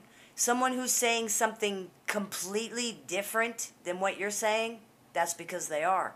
Narcissists expect to be treated badly because of that very thing. They therefore look for evidence of that in every single thing other people do. And of course, they find it. Mostly because they push and provoke and harass other people and refuse to accept anything else. For example, a wife is speaking with her narcissistic husband. It's the classic narcissistic argument where no matter what she says or how she says it, everything that comes out of her mouth is hurtful, hateful, and wrong. The wife is attempting to explain to the narcissist reasonably and logically that his accusations are senseless and untrue. As she's talking, while she's talking, she calls him honey. The narcissist replies, "Don't call me honey," in a disgusted tone of voice. The wife loses her cool and replies, "Fine, asshole, I won't." The narcissist then says, "That's more like it." Now, this was no doubt intended to be like a knock against the wife, to imply that the wife shouldn't be using terms of endearment because that's fake and insincere, because she's obviously so horrible and abusive. But it really says more about the narcissist than anything, doesn't it? They cannot accept being treated respectfully. It jams their radar, so to speak, and it makes them very, very uneasy. Since they expect to be treated badly, they are constantly on edge waiting for that to happen. They will actually often cause arguments or accuse people of treating them badly for no reason, simply to fulfill that expectation and ease their internal tension. Sometimes after they do that, you can actually see the relief on their faces. Now I don't have to wait anymore. The other shoe has dropped. Here's the argument. Explaining in these situations is useless. You are not going to get anywhere. Not only are they not listening, they don't want to believe you. They want to believe you're evil. It makes them victims. It makes them the center of attention, and most of all, it makes them right. If they have to accept that you're not evil, who is to blame for all these problems? There's only one person left. In the narcissist cartoon comic book view of the world, there always has to be a villain. And a hero, by the way. If the villain isn't you, it's going to have to be them. And if that's true, then it means that everything that voice says to them is right. Don't forget, narcissism is nothing but a defense mechanism against that little voice. That little voice says they're evil, horrible, disgusting, vomit on the ground. So in self-defense, the narcissist created a false self that is the total polar opposite of that. A hero, in other words. But someone has to be evil because all this hurt and bile and anger and bitterness has to go somewhere. So it has to be you.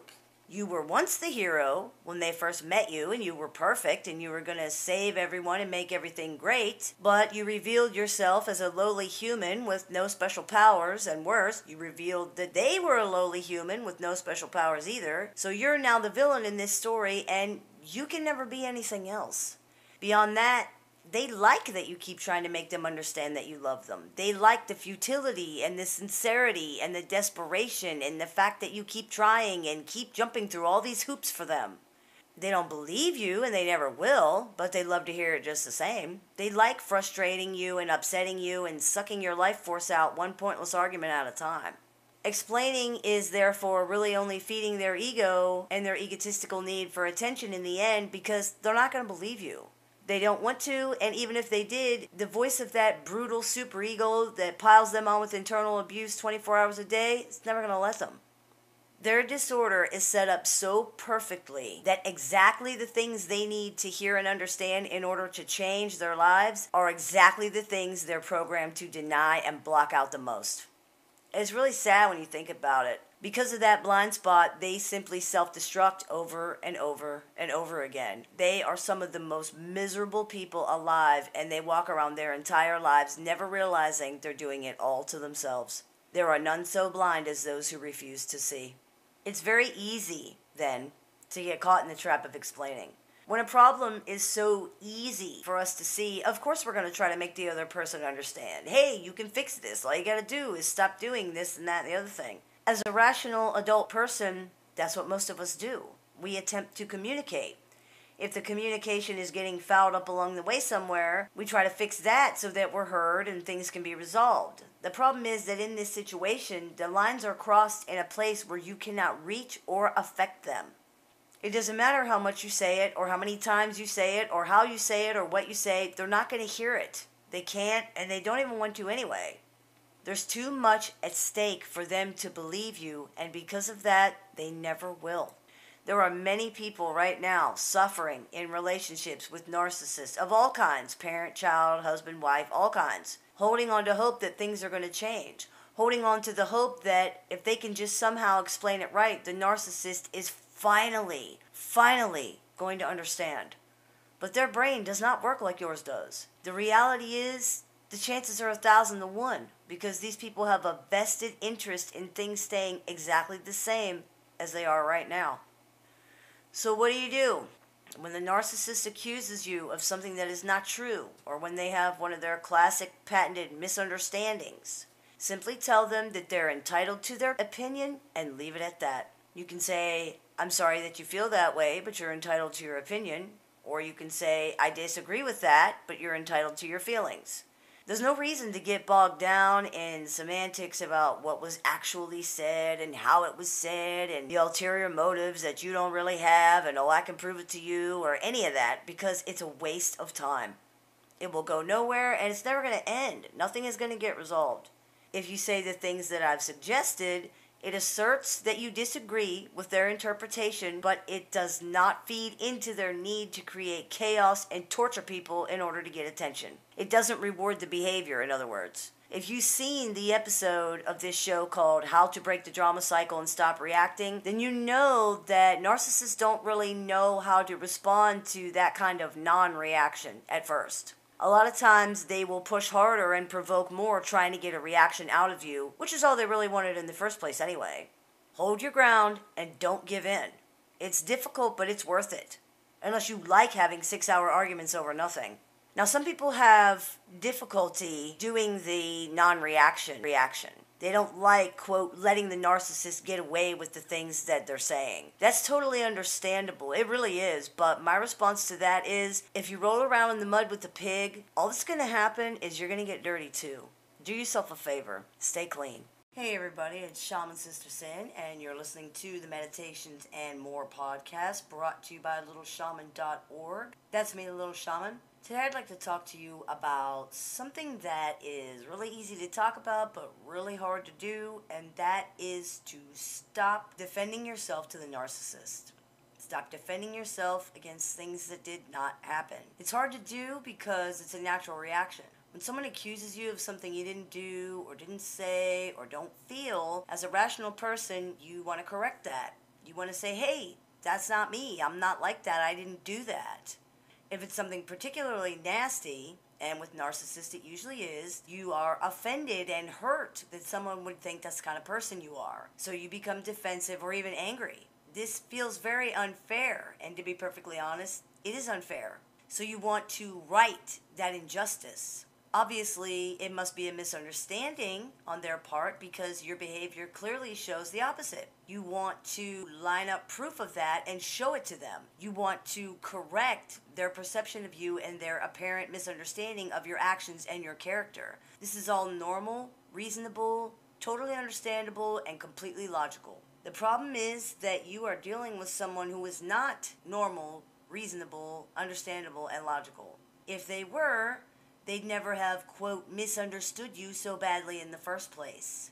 Because of that, even though your response is totally natural and totally justified, it's exactly the wrong thing to do. Why is it the wrong thing to do? Because it's a total waste of time. They are not listening to you. Your denials just make them more and more sure that they're right. After all, if you weren't evil and abusive, you wouldn't be denying it. You would admit that you have these hurtful, terrible feelings or these vicious motivations, and you would apologize. Because you keep denying it, it's obvious that you are dastardly indeed. If you heard the episode of my show entitled Stop Explaining to the Narcissist, then you know that the truth is they're not misunderstanding you at all.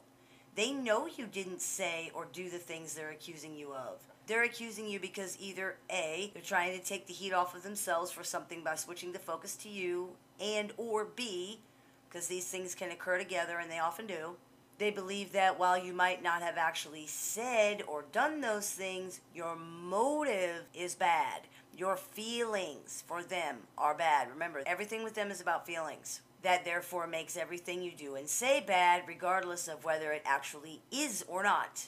The narcissist may accuse you of calling them names when you didn't call them names, of insulting them when you did not insult them, of using derogatory phrases or mannerisms or rudeness that you did not use. I mean, the list is really endless. When you really press them on why they are saying those things, it always comes down to the same thing. They know you actually didn't, but they're sure that you want to, or you would if you could. They are assigning motivations and feelings to you and your actions that do not exist anywhere except inside their own head. As I discussed at length in the video, Stop Explaining to the Narcissist, this happens because those are actually their feelings about themselves. They are unable to endure these feelings, and so they project them onto other people. If these feelings, insults, and criticisms are coming from inside themselves, they have no defense against that. It very quickly gets to the point where they can't stand it, they can't take it. If they can't take the pressure off, they often even will become suicidal or engage in self-harming behavior. However, if these feelings, insults, and criticisms are coming from you, that's a different story, isn't it? They can defend against that, and they will. Instead of being angry and hateful at themselves, they're now angry and hateful at you.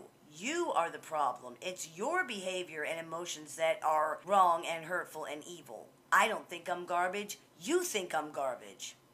It's a form of affect displacement. Affect has to do with emotions. It's an immature scapegoating technique the narcissist uses to protect their mind against the unbearable feelings that overwhelm them all the time. Those feelings have absolutely nothing to do with you. They have to do with how the narcissist feels about themselves, and they existed since before you ever even knew this person. They will often say you're the cause of those feelings, and they don't realize that the only reason they think you're doing all these horrible things is because they're looking at you through the perception of these negative emotions. In other words, they're saying the behavior caused the emotions, when in reality, it's the emotions they already had that causes their interpretation of your behavior into something negative when in fact it isn't. That's the main reason it's a waste of time to defend yourself against their accusations. It is very, very important to the narcissist that these things be true. In fact, in a way you could say their lives depend on it. That's why the more you deny it, the more sure they are that they're right. You got to remember, they believe feelings are facts. This is not a metaphor and it's not hyperbole. They believe their feelings are actual data that can be relied upon and used as factual proof. And they do use them as factual proof. You hate me because I feel that you do. You're jealous of me because I feel that you are. That's all the proof they have, and make no mistake, to them, it is proof. It's more proof to them than any factual reality you could ever show them. You could show them a video of something, and if they feel the opposite of that, it's not going to matter. Because they see everything through this lens of their own distorted and negative emotional perception, everything you say and do is given this connotation, and they do believe that. For instance, the narcissist who thinks you're jealous of them will see envy and jealousy in all of your actions, no matter how innocuous or innocent these actions are.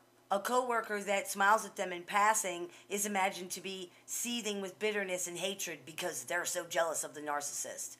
The narcissist may interpret the smile as a smirk or read ludicrous meaning into how fast the coworker walks by. The truth is that the narcissist is the one that's jealous. They're jealous of that coworker. This is where the delusion comes from. It's all projection. I don't feel this way, you do. Any feelings that are threatening to them are projected onto the other people in an attempt to lighten the stress and the load that the narcissist is carrying.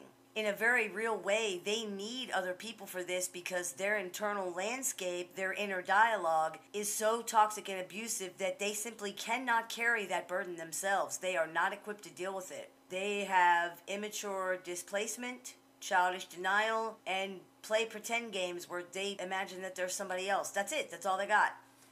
They did not mature enough emotionally to be able to deal with all these negative, destructive feelings, and they don't know what to do about them except to try to run away from them, and that's what they do.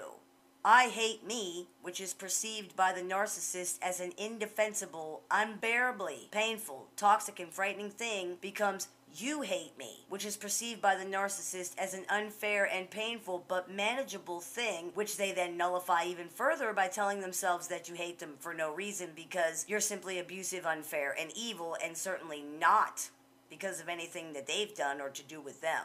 If these emotions had to be recognized as coming from inside themselves, they couldn't spin it that way, so they project. I'm jealous of you, which is perceived by the narcissist as an indefensible, obvious sign of failure and weakness, becomes you're jealous of me, which is perceived by the narcissist as a sign of strength and success. It's them all the time trying to translate these horrible feelings into something that they can handle. That's why it so often happens when they've done something wrong. Most people would not dream of attacking someone else because they themselves did something wrong, but narcissists are wired differently. The self-hatred that rises up inside them during these moments is so overwhelming, they can't do anything but try to escape it, and they only know one way to do that.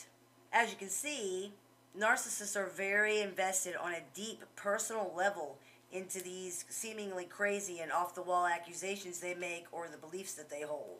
These things are an integral part of the defense mechanism, and they are not going away. Narcissism as a phenomenon is nothing but a network of defense mechanisms. In its base form, it is no more and no less. It's a malfunctioning primitive defense mechanism that the brain grew into instead of out of, which causes them to take any criticism, real or imagined, and amplify it, overreact to it, and run from it. If this seems pathetic or childish to you, it probably should. It's literally the adult version of, I know you are, but what am I? This is what you're dealing with. This is why it's a waste of time to defend yourself against these accusations. It's too important that the narcissist be able to believe these things. If they can't believe that you are the bad guy, then they're going to have to believe they are the bad guy, and they can't take that. You might say, and other non-narcissistic people might say, why does there have to be a bad guy at all? And the answer is, because that's just the way it is. I could go into why it's like that, and I have explained that in detail in other videos, but to be perfectly honest, that's just as true of an answer. That's how it is. It's how they're wired. Somebody has to be the bad guy. It's either going to be you or it's going to be them, and since when it's them, that can lead to suicide, it's going to be you. That's why they argue so hard and seem to believe these delusional things so absolutely. Their life is depending on it. Their supposed cleverness at spinning things is really just desperation. However far they have to reach and twist and turn things so it's not their fault, that's what they'll do. So now that you know all that, what do you need to do? Stop defending yourself. Do not try to defend yourself, excuse yourself, reason, or rationalize with this behavior. It won't work. You have to do what you do with a child that's having a temper tantrum. You have to ignore it. It's not easy, but it gets easier once you get the hang of it. The narcissist's goal is to get the focus off of themselves at any cost. To that end, they'll try to get your goat and provoke you and upset you and do whatever they can do so that you become emotional and lose sight of the conversation. Sidetracking the conversation like this makes them feel less vulnerable, and again, it makes you the focus of all their bad feelings.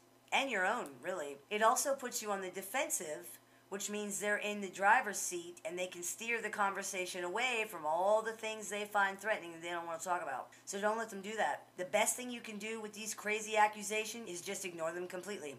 Again, stop defending yourself against things that did not happen. Stop trying to prove that you're a good person worthy of respect and decency to a person who literally, quite literally, does not know what these things are.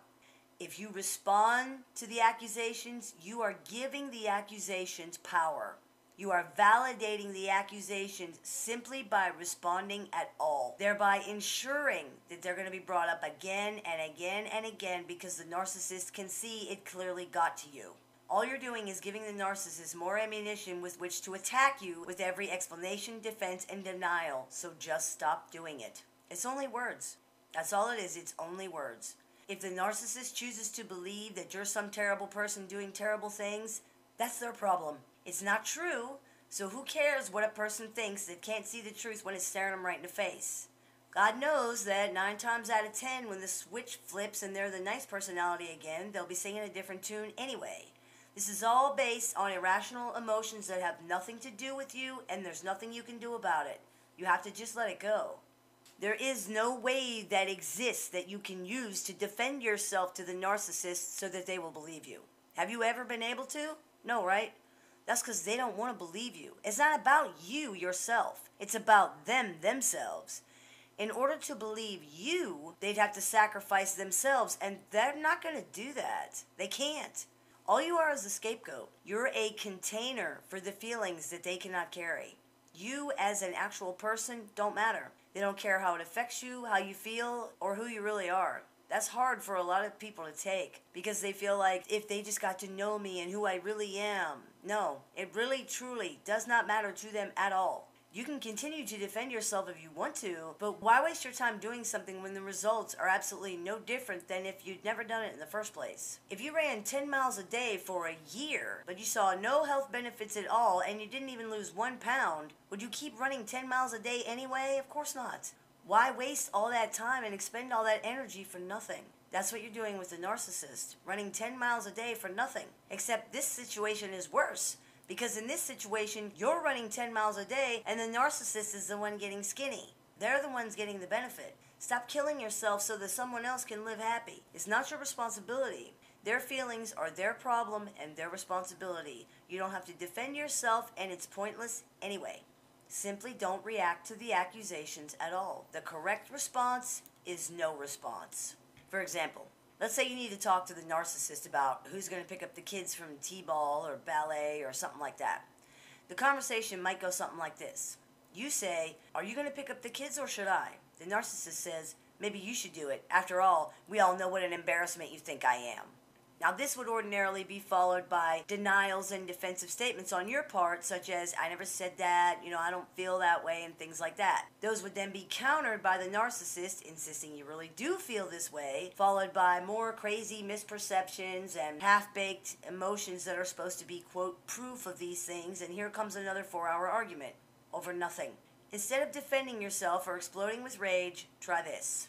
You say, "Are you going to pick up the kids or should I?" The narcissist says, "Maybe you should do it. After all, we all know what an embarrassment you think I am." Then you say, "I really need to know if you're going to be able to do it because I have an appointment at 6 o'clock. The response, of course, may vary to whatever's going on in your life, but the point is that there was absolutely no acknowledgement of the crazy emotional accusation. It may be repeated or it may not. If it is, continue to ignore it. Be polite, be pleasant, and ignore every attempt to put you on the defensive. Now, some of you might say that the narcissist in your life will respond badly to this type of non-reaction. Well, they all do. It takes away one of their biggest weapons, and worse, it forces them to hold on to those terrifying feelings. It does not let them put them on you and force you to carry them. If they can't create a situation where they are, quote, defending themselves from your, quote, abuse, they have to face these feelings for what they actually are. Their bad reaction is not a reason for you to keep feeding into this cycle. They're going to react abusively and maliciously no matter what you do regardless. If you fear for your safety, leave or call the police. But stop defending yourself against things you didn't do, words you didn't say, and feelings you don't have. It's a losing battle that you will never win, and every time you do it, you sell another piece of yourself out to a person who does not care enough about you to even listen. If the narcissist chooses to have these feelings and opinions about you despite reality proving otherwise, there's nothing you can do about it anyway. Hey everybody, it's Shaman Sister Sin, and you're listening to the Meditations and More podcast brought to you by Earth Mama's Apothecary and littleshaman.org. That's me, Little Shaman. Today I wanted to talk to you about not protecting the narcissist anymore. It's a common thing with narcissistic relationships that people around the narcissistic person try to protect narcissists in their lives, usually from the consequences of their own bad decisions. So I wanted to address that on the show today. While it's not uncommon to find that pathologically narcissistic people have chased everyone in their lives away with their bad behavior, it's also common for them to be surrounded by people who go out of their way to protect and cushion the narcissist from any negative consequences. For example, let's say the pathologically narcissistic person has racked up a large amount of parking tickets and they're going to face legal consequences. Rather than allow this person to face the consequences as they should, someone takes money they don't really have to pay the narcissist bill off so they don't get in trouble. Or say the narcissist foolishly spent money they needed for the electric bill and now it's going to be shut off. Rather than let the narcissistic person endure the loss of a pretty important utility service, someone around the narcissist pays the bill. This is the difference between enabling and helping. If someone had an unexpected emergency come up, like a car repair, and they can't pay their utility bill because of that, that's one thing. In that situation, a person might truly need help. But if someone just throws their money away, they don't need help with paying bills. What they need is to face the consequences of their actions so that they'll learn to do the right thing. That is what would be best for them. And if they've never learned, then it's what it is. Protecting people from their own bad decisions is not really protecting them at all. All it's doing is protecting them from consequences, which doesn't allow them to grow up and mature. People learn from making mistakes and facing negative consequences. If they're never permitted to do so, they're never going to learn. Many times people take responsibility for the narcissist's mistakes or bad decisions out of fear because they don't want to deal with the temper tantrum that will result if they don't do it. But people also protect the narcissist from consequences out of a misguided sense of responsibility. Pathologically narcissistic people are very good at using guilt and at blame shifting. They spend a large part of their lives pushing the responsibility for their feelings, decision, behavior, and lives onto other people. Sometimes the reasoning they use sounds absolutely ridiculous to people, but it will often work on those that care about them. For instance, using our previous example about the utility bill, if the person who's being asked for money attempts to chastise the narcissist for spending their money before paying their bills, the narcissist might say something like, "Well, if you hadn't held me back, I would have a better job and I could afford it." Or they might say, "Well, I guess my kids won't have any heat because you don't care." This is, of course, absurd and even stupid. It's obviously the narcissist who doesn't care. The people who love the pathologically narcissistic person will be affected by these types of comments just the same. They care about the narcissist, they care about the family, and they don't want them to be upset or hurt. This is understandable, but it's a mistake. Giving in out of fear is an even bigger mistake. When you give in to bad behavior, you reinforce it. Worse than that, you're teaching the narcissistic person that they never have to take responsibility for anything because someone will always be there to rescue them. I remember a situation where a narcissistic person routinely wasted their money, bought whatever they wanted, and ignored their bills. The grandmother of the narcissist continuously paid for everything and came to the rescue in every single crisis so that things didn't get cut off or repossessed. If she resisted, which was rare but it did happen, there were huge temper tantrums and even violence such as smashing things and kicking in doors. If the grandmother did not have the money or the resources to rescue the narcissist at a particular time, others in the family would step in and do it so that the narcissist would leave the grandmother alone. After decades of rescuing the narcissist repeatedly, the grandmother passed away. The narcissistic person had never been forced to face consequences or learn how to actually manage their own life and lost everything, until yet another person in the family stepped in to take over where the grandmother had left off. It isn't just about money either. We see the same dynamic at play in many situations regarding consequences. For example, let's say the narcissistic person in your life is being totally out of control. They are screaming, they are accusing, they're saying absolutely horrible things in front of your children or even to your children. They have just worked themselves up into a frenzy. You decide that you can't deal with it anymore and you throw them out of the house. For the rest of the day, they're calling and sending you text messages about how you abandoned them, you're evil, you're unfair, how can you do this? They're homeless now, it's freezing out here. Everything they can say to make you feel guilty. Instead of forcing them to face the consequences of their behavior, you let them back in. And because you do that, they behave that way again and again and again, using the same old tired lines to get back in every time. By not forcing people to face the consequences of their behavior, you teach them that there are none. This is especially common in situations where pathologically narcissistic people are being violent or when they're threatening suicide. What should be done in these situations is that the authorities should be called. But sometimes this doesn't happen because people want to protect the narcissist. They might not want the narcissistic person to get in trouble or be embarrassed or lose their job. Maybe they don't want the neighbors to know or talk about it. People also often take more responsibility on themselves than they should here, believing that whatever consequences the narcissist faces will be their fault because they made the call. I actually hear that all the time. The narcissist is in jail because of me, or I feel bad because I ruined the narcissist's life. They lost their job because I had them arrested for attacking me, or they were put into a psychiatric facility because they were threatening suicide and I called the police. This is not the case. The responsibility here falls on the narcissist. They ruined their own life. They are in jail or a residential treatment facility because of their own behavior. Many people have ended up dead or attending funerals because they didn't want their loved one to get in trouble, so just remember that. Sometimes it needs to be done. In the example of the enabling grandmother, nobody ever called the police or any authorities at all. The narcissist was able to terrorize the grandmother for years and years with no consequences whatsoever. That's wrong, and it should not have happened. The grandmother had no peace, and the narcissist never learned how to take care of herself. She still doesn't know how. And now that none of the original enablers can help her, she bullies and manipulates money out of her kids. It never ends if somebody doesn't do something. Pathologically narcissistic people will take as much latitude as you will give them. It's important to create and enforce strong boundaries so that you're not taken advantage of and so that you're helping your loved one in the best way possible. The truth is, you can't protect a person from their own bad decisions or the consequences of them, and you shouldn't. You're not helping. People, and that means all people, need to take responsibility for their own lives and their own decisions. It's the only way they can become a successful adult. They need to learn that there's consequences for their behavior. If you really want to help, stop helping.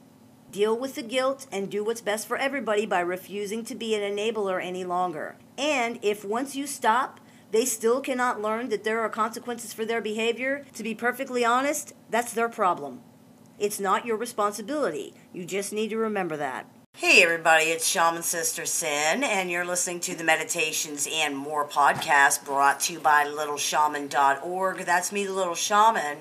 Today I wanted to talk to you about why people need to stop expecting the narcissist in their lives to be like everybody else. Dealing with narcissistic people can be not only unpleasant, it can be extremely frustrating.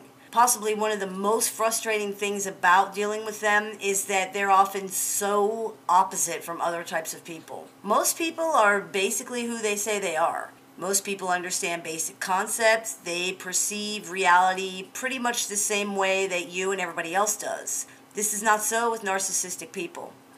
Their minds just don't work the way other people's minds work. It's not their fault, and it's not your fault. It's just the way things are. Much of the frustration people feel when dealing with narcissists stems from the fact that a lot of the time people haven't truly accepted what this person is and that they're not like other people. There is a propensity to keep using the same methods to communicate with or deal with the narcissist, and then frustration results because they don't work. And of course people keep using the same methods of communication because those methods are what they use with everybody, and they work with everybody except this one person. It's like trying to communicate with someone who speaks a totally different language than you do. You can't understand them and they can't understand you. The difference with narcissists is you probably want to understand them, but they generally are not worried about understanding you. One-way communication usually doesn't work. You're listening to them and they're listening to them. The only person who's being heard is the narcissist, and even still, they usually don't feel understood a lot of the time. They're frustrated, you're frustrated, and it's just a very unhappy situation. Another reason for the frustration is that people often don't understand why the narcissist just can't get it. Why don't they understand what the problem is, or what problems they're causing, or what role they have in a situation? Why can't they understand that they're hurting other people? Well, in a lot of cases, that's actually a misunderstanding in itself. The idea that they would stop their behavior if they understood that it's hurtful is a reflection of your own basic humanity, not necessarily the reality of the narcissist. Many of them understand just fine. They don't care. However, it's often very difficult for people to really truly wrap their heads around that, so instead they believe the narcissist doesn't understand. Some people stay stuck in this mentality for a really long time before they realize that's not the case. And that makes sense. It's a very alien mindset in a lot of ways. How can someone just not care like that? But they really don't. The narcissist understands intellectually, it just doesn't matter to them. They understand intellectually that the family can't afford the things that they keep buying, for example, or that flirting openly with somebody hurts their significant other. But this information has no emotional significance for them, and therefore it's meaningless. Buying things makes them feel good. Attention from others makes them feel good. That is what has meaning. The other things are simply collateral damage. If these things are even acknowledged at all, it's as unrelated things that have nothing to do with them. When dealing with narcissistic people, this mindset needs to be accepted so that time is not wasted trying to explain to this person what they're doing wrong and why it's wrong. In that regard, they'll never get it because the problem isn't that they don't understand. It's that they look at it so differently than you do that they will never see where you're coming from in any way that matters. Repeatedly attempting to try to get through to them is only going to frustrate you more. It can also frustrate them too, because many of them will feel like you're nagging them over stupid things that don't matter. Others might feel like you're demonizing their behavior. Either way, trying to force them to care about the impact their actions have on other people is pointless. It's unfortunate that they don't, and it's not how most people are, but it's what it is. People cannot be made to feel feelings that they don't have. Narcissists are not like other types of people. They cannot become like other types of people. They are what they are, just like you are what you are. Expecting them to stop being a narcissist would be like expecting a person with 2 broken legs to get up and walk. They're not able to do what you want them to do. They have to be accepted for who and what they are. That doesn't mean you have to stay in any kind of relationship with them. Acceptance doesn't mean approval, but it does mean that the reality of the situation has to be accepted. This person has a serious problem. They're not just going to snap out of it, unfortunately, and they're not going to change. So when we say that people need to stop expecting narcissists to be like everybody else, what does that mean? It means that narcissists, and everybody really, needs to be understood and evaluated as they are, not as people think they should be. They don't think like other people think. They don't feel, perceive, or reason the way that other people do. They're not going to, no matter how many times anyone tells them, no matter how many times anyone explains things to them. This has to be accepted, or the hurt that their loved ones experience at the constant reopening of these wounds every time the narcissist does what narcissists do is never going to be able to heal. Your expectations are probably pretty reasonable and regular. You probably want what most people want, to be respected, to be treated with decency and compassion and fairness, but narcissists are not reasonable. They are not regular. They cannot meet these expectations, and they don't care to anyway. They simply want what they want, and that's it. That's the most important thing to them, regardless of where on the spectrum they fall. Some are more abusive than others. Some may have more of a conscience or a sense of empathy than others. Some may be less unpleasant than others or whatever. But in the end, what's most important to all of them is what they want. Whatever that thing may be at the time, it's the only thing that matters. Anything that gets in the way of that is a problem for them. Anything that's outside of it just doesn't matter. Part of healing and moving on is understanding that this is the reality of the situation and it's not going to change. When you can adjust your expectations of the narcissistic person and accept that what they are is just what it is, you can eliminate some of the stress and the pain of dealing with them. So much of our distress comes from our expectations of what things should be like. There's an old Buddhist teaching which states that the root of all suffering is desire. Look at narcissists. All they know is desire and want, and they are miserable because of that. That's one of the reasons relationships with narcissistic people are so painful. The desire and the reality are vastly different from each other. That desire keeps people holding on and trying long after they know they should move on. With true acceptance of the situation and the understanding that this person is not like everyone else and never will be, that desire and the expectations that arise from it can be adjusted so that more realistic things can be put in place and suffering can eventually be eliminated. Once people accept the reality of the situation, they can then decide whether this is something they want in their life or not. If they decide it's not, acceptance goes a long way toward helping healing. Hey everybody, it's Shaman Sister Sin, and you're listening to the Meditations and More podcast brought to you by the Little Shaman Healing. That's me, the Little Shaman. Today I wanted to talk to you about trying to control the narcissist. We often hear people saying things like, how can I get this person to stop doing this? Or how can I convince this person of XYZ? The truth is, you can't. Whether someone is a narcissist or not, you can't control other people or make them do anything they don't want to do. It makes dealing with all people easier when you remember that you can't control them. If they don't want to do something, they won't. If they don't want to believe something, they won't. Understanding and really internalizing this is the key to help you stop focusing on the other person and focus more on your own behavior and your own actions, because these are the things you can control. Healing begins when we stop focusing on the abuser or the other person and start focusing on ourselves. In our culture, there's a lot of focus on the other guy. For most people, it's easier to look at somebody else and see what they're doing wrong. And yes, absolutely, abusers are wrong. They are doing bad things and they should change. However, many of them don't, and people can waste years of their life trying to force this person to become what they want them to be instead of accepting who they actually are. The fact is, people are who they are, and the faster we accept who they are, the sooner we can decide whether or not this is something we want to be involved in. If it isn't, then we have to decide what we're going to do, because people don't have to change, not for us or for anybody else. This can be sad and it seems unfair, but it's just the way it is. People are going to do what they want to do. Sometimes they want to do things that aren't good for the people around them or for themselves.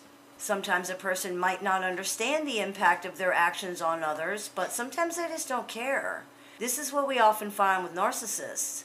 People can spend years trying to get through to their narcissistic loved ones because they're laboring under the misconception that narcissists don't understand what they're doing to other people. They believe, as any decent person would, that if the narcissist could simply understand what they're doing to other people, they would stop. It's people's own intrinsic humanity that prevents them from understanding that this person doesn't have a problem understanding. They just don't care. People spend years explaining and pleading and proving and demanding, trying to hit on that magic formula that will somehow get through to the narcissist when the truth is staring them in the face the entire time. This person does not care. They basically can't care, and no amount of explaining is going to change that. To complicate matters even worse, not only are narcissists destructive to other people, they are self-destructive. This is one of the reasons many people find it so difficult to go no contact with narcissists. It can be really difficult to watch someone you care about do things that are hurting themselves or ruining their own life. They may spend money recklessly and be constantly on the brink of financial disaster or homelessness. They might self-medicate or drink too much. They might have sex with people they don't know very well or put themselves in dangerous situations. They could engage in criminal activities. They might mess up really good jobs and many other things that are really hard to watch. However, unless these things directly impact you, there's very little you can do about it. Even if it does directly impact you, often the most you can do is simply leave the situation so that it doesn't anymore. Regardless of how much someone maybe should change, they won't if they don't want to. This can be very hard for people to accept, but the truth is, it's dangerous and unhealthy to want something for someone more than they want it for themselves. If we accept that other people are individuals, then we also have to accept that they have the right to make their own choices, even bad ones. We don't have to participate in it though, and we don't have to stick around to watch it. This is how many interventions with addicts work. Everyone that loves the person gathers together to tell the person how much they love them and that they want the person to get help. If the person does not agree to get help, the family and friends often say that they're no longer going to be a part of the addict's life. This can be very difficult for people, and it seems harsh, but unfortunately, it's what happens when people truly accept that they can't control other people or force them to change, even if they are hurting themselves or other people. Just remember that you have every right to walk away from toxic or abusive people, no matter who they are. Maybe this will help them see that there's a problem, but even if it doesn't, it stops the toxicity and abuse from affecting you. It's ultimately up to each individual what they will and will not agree to have in their lives. For example, some people might choose to continue life with an alcoholic spouse or an addicted parent and simply try to have a life anyway, despite this person's constantly problematic behavior, and others might decide that they don't want that amount of toxicity in their life and leave the relationship. Either way, no matter what you decide, it's important to remember that you can only control your own behavior and you can only change yourself. No amount of love can make someone stop drinking or using drugs, for instance. No amount of love can stop someone from being abusive or manipulative. There's nothing wrong with caring about others or worrying about them, but again, it is dangerous and unhealthy to want something for someone else more than they want it for themselves.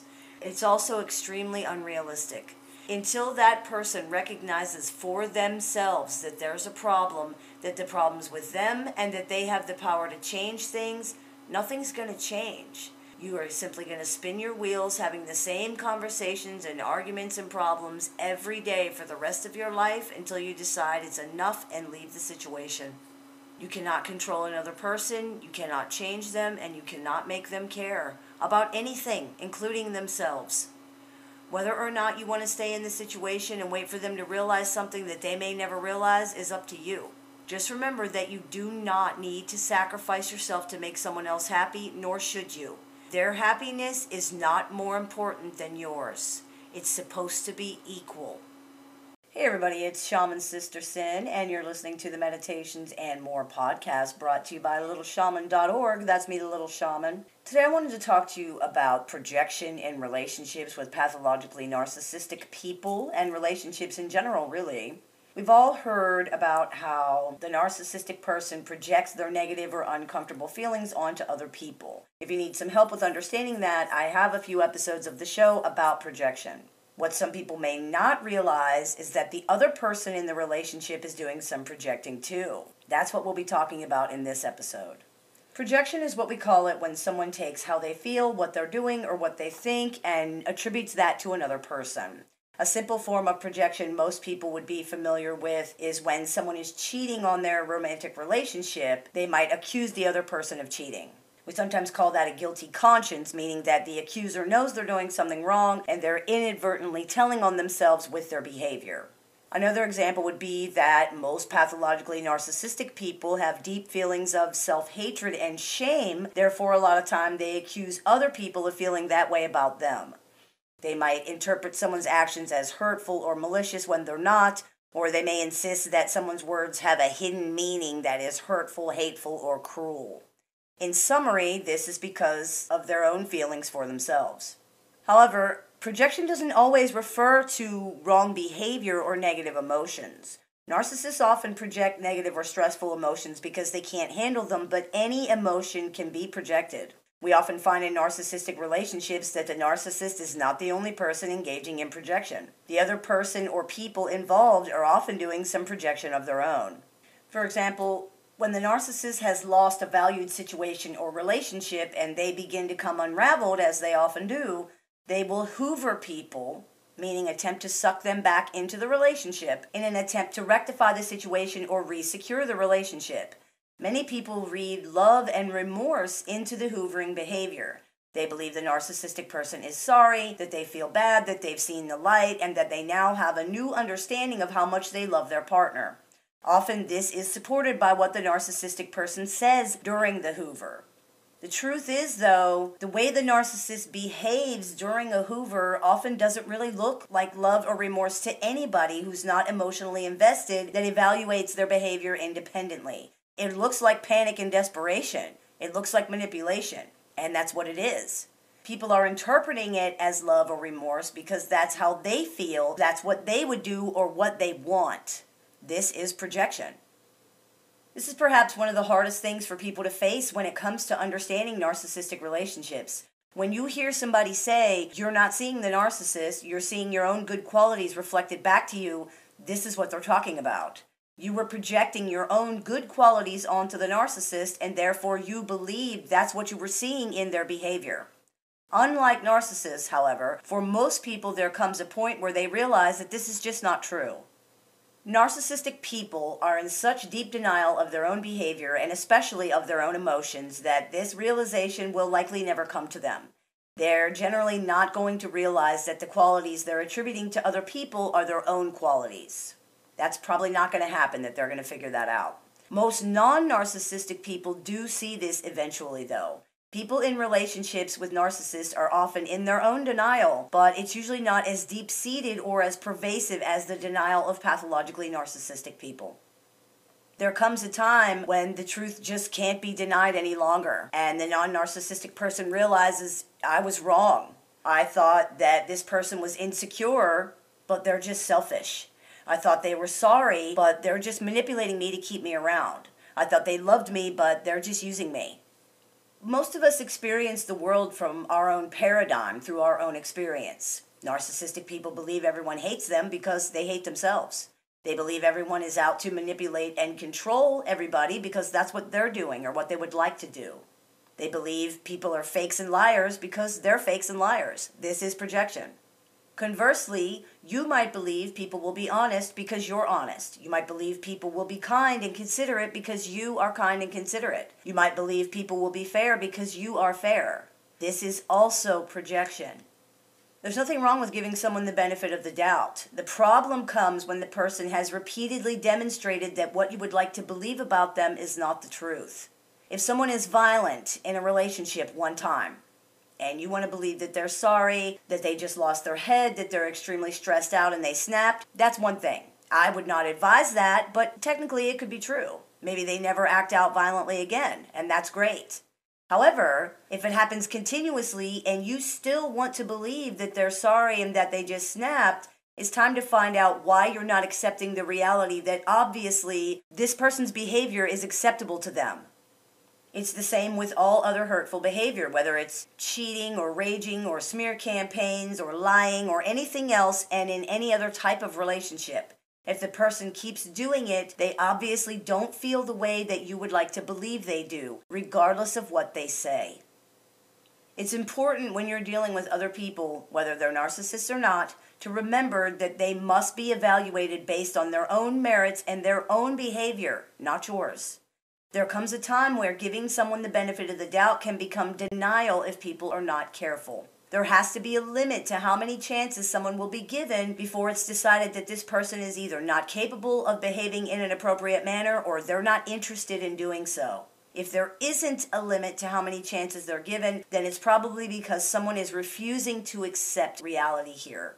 Not everyone is fair. Not everyone is honest. Not everyone is considerate, loving. Not everyone experiences remorse or thinks hurtful behavior is wrong. It's important to see people for who they are and not who you are or who you would like them to be. Hey everybody, it's Shaman Sister Sin, and you're listening to the Meditations and More podcast. Now, today I wanted to talk to you about how to stop reacting. I have covered this in other shows here and there, but I wanted to give this topic its own episode because it's such an integral part of breaking the drama cycle and because it can be so hard to do. So first, let's talk about why narcissists try to provoke others in the first place. There are a few reasons for that. One is that they're bored.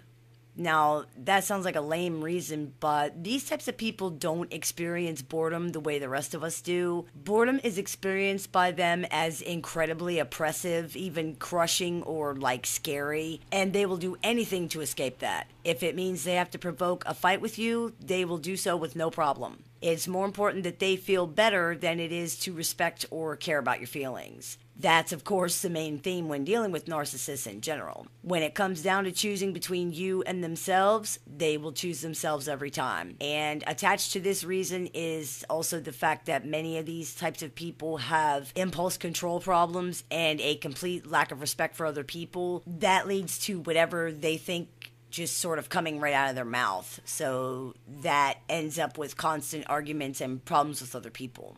Another reason is that they're really hypersensitive to real or imagined criticism. So many times they don't actually feel that they are provoking the incident. They actually feel that you have done something to them and they are defending themselves. This often leads to circular arguments that consist of no, I didn't, yes, you did type of dynamic, where the bewildered partner spends hours trying to explain to the narcissist that the narcissist misunderstood or is mistaken. Nothing can ever be solved in these situations because they insist that you have bad intentions or dastardly motives, and you can't prove that you didn't. Who could? How can you prove that? You can't. So there's no reasoning with this. That's how they want it. I mean, what they feel is how it is. They feel you had a nasty motive, so it becomes a fact that you did, and you will be punished for that. It doesn't matter how much proof there is to the contrary. It will be ignored or it will be twisted against you because the truth is they don't want to believe you anyway. These people fit the facts to their feelings rather than fit their feelings to the facts the way that a non-personality disordered person would do. They want to be the victim because it's the only way they can escape the feeling that they're so horrible. If a person is the victim, they cannot also be the bad guy. That is basically the crux of their position. This is also why they never admit that they're the abuser, that they are the one abusing the other person. If they admit the other person is a victim, then that means the narcissist is the bad guy. That is absolutely intolerable for them. So they automatically interpret everything as something bad against them. Therefore, they are always the victim and never the bad guy. This is also why you are always the bad guy. In their world, there's a hero and a villain, a victim and a bad guy, and you are always going to be the bad guy. That's just how it is. A third and very powerful reason for provoking other people is that narcissists like provoking the emotions of other people. They believe it means that the other people care, in one way or another. They truly do not care whether they are given negative attention or positive attention as long as they're getting attention. If they cannot be the best, then they'll be the worst. If they cannot make you love them, which they do believe they can't do, regardless of how much you tell them that you do love them, then they'll make you hate them. At least then, they're still important. They matter. You care because you're reacting. You're feeding their ego, which demands itself to be recognized. Narcissists are psychic vampires, so this is very, very important to them, and however far they have to take it to get to that, that's how far it's going to go. They are emotional leeches with no sustaining emotions of their own. They have to cling on to yours. Now, perhaps the saddest and most awful of all the reasons that narcissists provoke people is because they are sick, miserable, disordered people who need to lash out. They hate you, they hate themselves, they hate everything, and they just cannot hold it in anymore. The world isn't fair. They were given a disorder that they did not ask for. They're miserable and unhappy and afraid, and they're angry, and it's not fair that everyone gets to be happy when they don't. So they actively try to ruin things for other people. It makes them feel better. Maybe they're not happy, but now neither is anybody else. It makes them feel powerful and less vulnerable. It's like a drug for them. They are literally addicted to your pain. It's the only thing that makes them feel better. So now that we know the why, let's talk about the how. How do you stop reacting to this constant onslaught and barrage of emotional extortion, provocation, hysteria, and blows below the belt? Well, you just stop. That's it. It's harder than it sounds, but it's also easier than you think. See, part of the reason that people react the way they do in situations is that behaviors become patterns. The reason why we're doing that is because it's what we're used to doing, and also especially in high emotion or dramatic situations, which there always are with these types of people, your body starts to think that this is how it's supposed to function all the time. But it got trained into that, and it can be trained out of it the same way. It's all about making different choices. That is what you have to focus on here. Your choices. Because you cannot control your narcissistic loved one or coworker. They cannot even control themselves. You have no hope of controlling them. You can only control yourself, and that's what you have to do. Just stop reacting. The episode of my show about how to deal with narcissists explains a method called the gray rock method, and that is essentially what we're talking about here. You become a gray rock, and you react how a gray rock would, which is not at all. It goes in steps. First, you control the behavior, then you control the emotion. If your reaction is to start yelling, stop yelling. If your reaction is to start crying, stop crying. If your reaction is to call names or insult the narcissist back, stop doing that. You're still going to feel the reaction inside of you, and it's still going to want to come out. Your body is trying to do what it's always been doing, but you are in control, unlike the narcissist. The narcissist does not control your reactions, you do. Take a deep breath and tell yourself, I'm not going to react. That is what the narcissist wants, and I'm not going to give it to him. Now, this really does work. Ignore the provocation by not responding at all if you can, and if you can't, such as you're having a necessary communication with the narcissist, simply assert your point or answer the question and nothing else. Don't acknowledge the insult or the guilt trip. Just let it go. If you cannot stop yourself from having a reaction, leave the room. And by not having a reaction, don't have a reaction at all. Don't make a face. Don't sigh. Don't take a deep breath. No reaction. What would a rock do? A rock wouldn't do anything. The narcissist is trying to control and manipulate your feelings, but it can only work if you let it work. I'm going to repeat that. The narcissist is trying to control and manipulate your feelings, but it can only work if you let it work. They have no power that you did not give them. You can take the power back and reclaim control over your life, your mind, and your emotions. This is how you do that. Now, after you have consistently stopped reacting, you're going to notice the narcissist will ramp up the abuse and the provocation because they're trying harder to get you to react and to upset you. You just have to keep ignoring it. After you've done that for a length of time, you are going to notice that your body and mind no longer respond the way that they used to. You will not feel the reaction inside you anymore, and this is where you want to be. If you crack occasionally, don't beat yourself up. These people are masters at manipulation. The important thing is to react less and less until you don't react at all. And remember, this is for all you empaths out there. We all know narcissists are champion guilt givers and empaths are champion guilt takers. So I'm speaking directly to you. This does not mean that you don't care. It means that you are asserting control over your own life, your own mind, and your own emotions the way that healthy people are supposed to do. This is not wrong for you to do, it's right, and it has nothing to do with how much you care about the narcissist, no matter what they say. For once, it's not about them, it's about you. You don't have to apologize for that, and you don't have to explain yourself. I hope this has helped clear up how to stop reacting and given you some techniques that you can use. You've been listening to the Meditations and More podcast. That's me, the Little Shaman. May the Great Spirit bless you and have a wonderful day. Hey everybody, it's Shaman Sister Sin, and you're listening to the Meditations and More podcast brought to you by Earth Mama's Apothecary and littleshaman.org. That's me, the Little Shaman. Today I want to talk to you about taking the blame for the narcissist.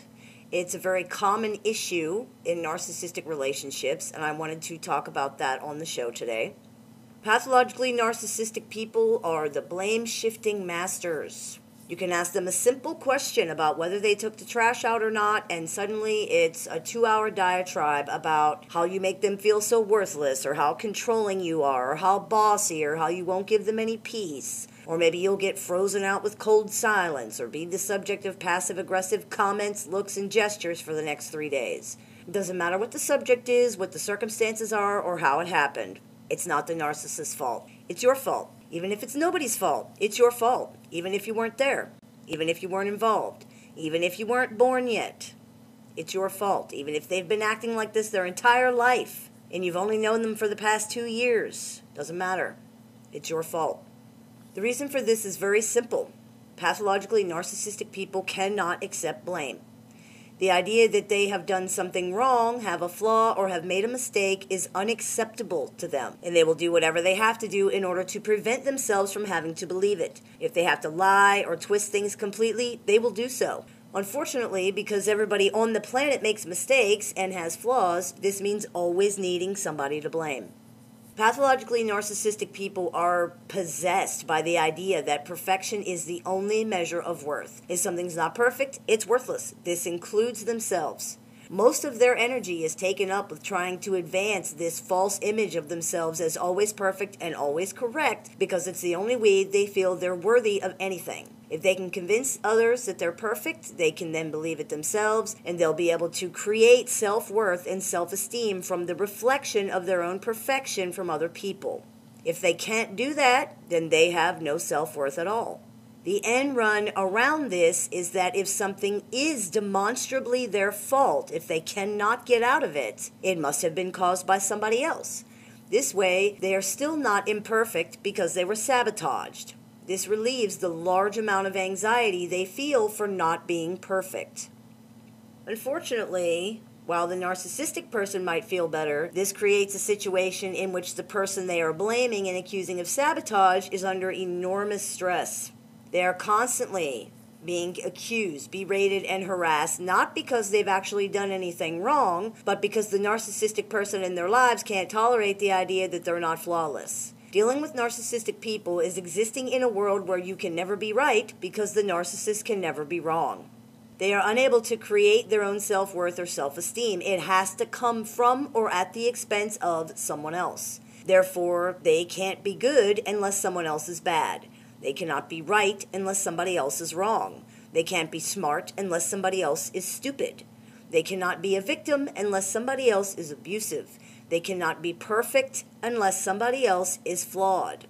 Other people exist in the narcissist world to take the blame, to feed them esteem, and to fulfill their needs. That's all. There is no room for another person in this world. The narcissist's dysfunctional ego takes up too much space. It's like a vacuum, sucking up everything until there's just nothing left. Continuous blame and repeated assignment of motives to you that you do not have wears somebody down. People begin to believe that it's hopeless, that this person is never going to know them or believe them. Worse, they might even begin to believe that these things are true and somehow they just can't see it. This can be very damaging to a person's self-worth and their self-image. Remember that if you are dealing with this situation, it's abnormal. Nothing that's happening is fair or okay. It's not normal for someone to be unable to accept responsibility for anything ever.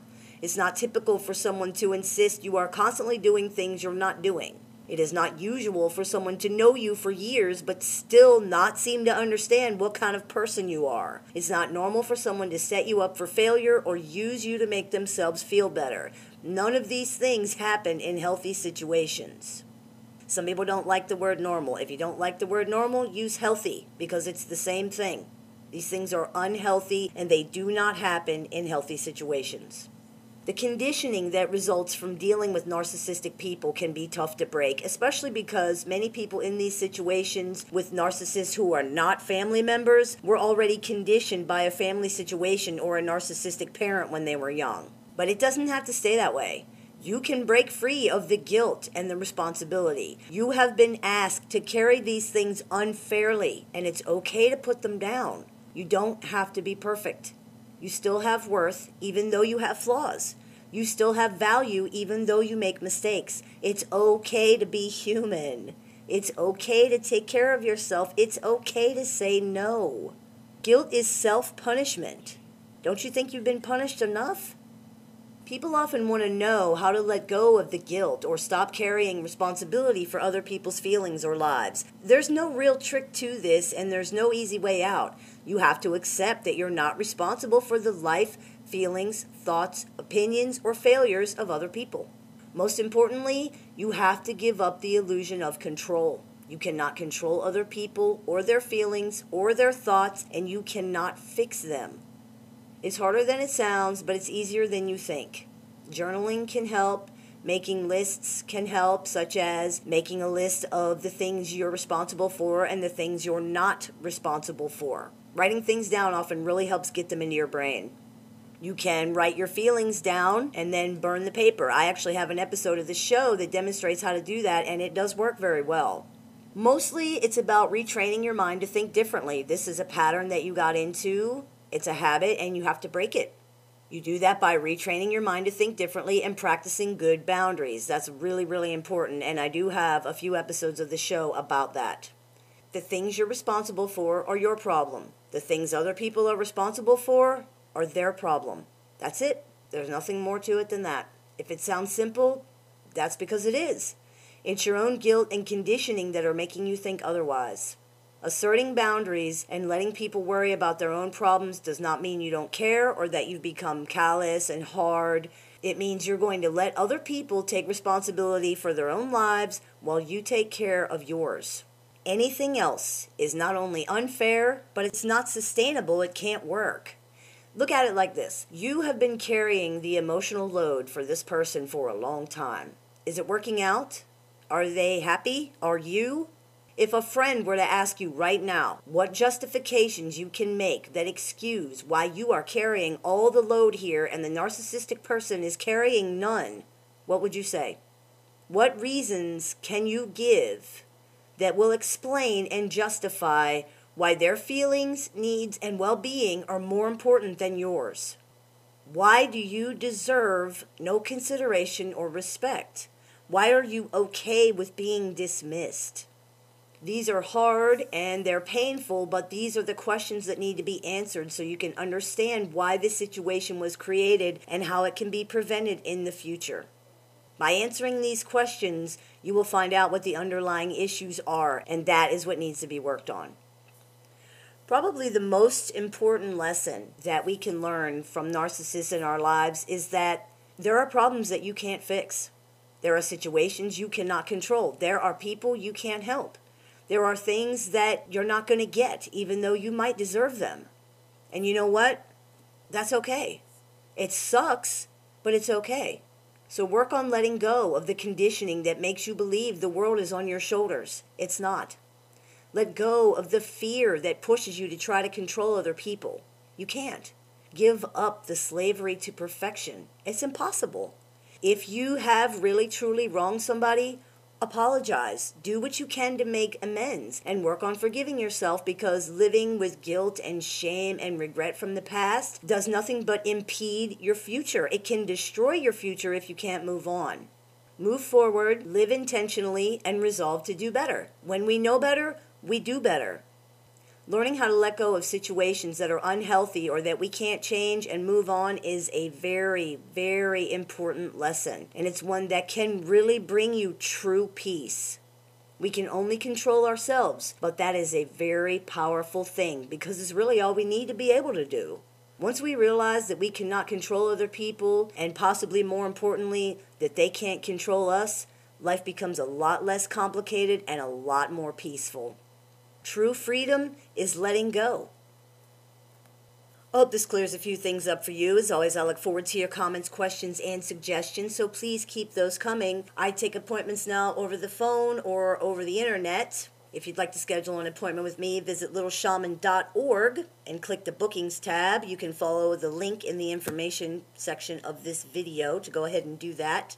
You've been listening to the Meditations and More podcast, brought to you by littleshaman.org. May the Great Spirit bless you and have a wonderful day.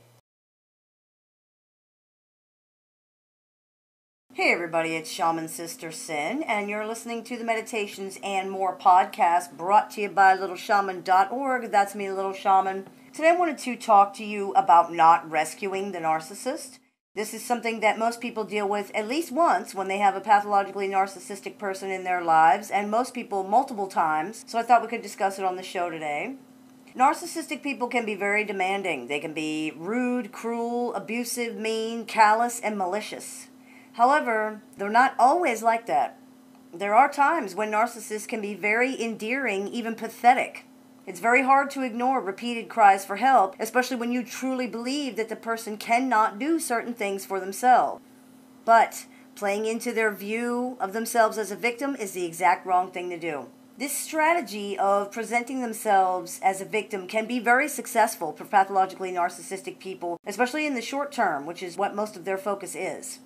People are drawn to victims. It can feel good to be needed. It can be exciting and intoxicating to save somebody. It's very intense a lot of times. It can be an ego boost to be necessary or to solve somebody's problems. It provokes sympathy in people and their desire to help. But this wears thin, and it doesn't usually take all that long, because the victim in this particular situation can never be truly rescued.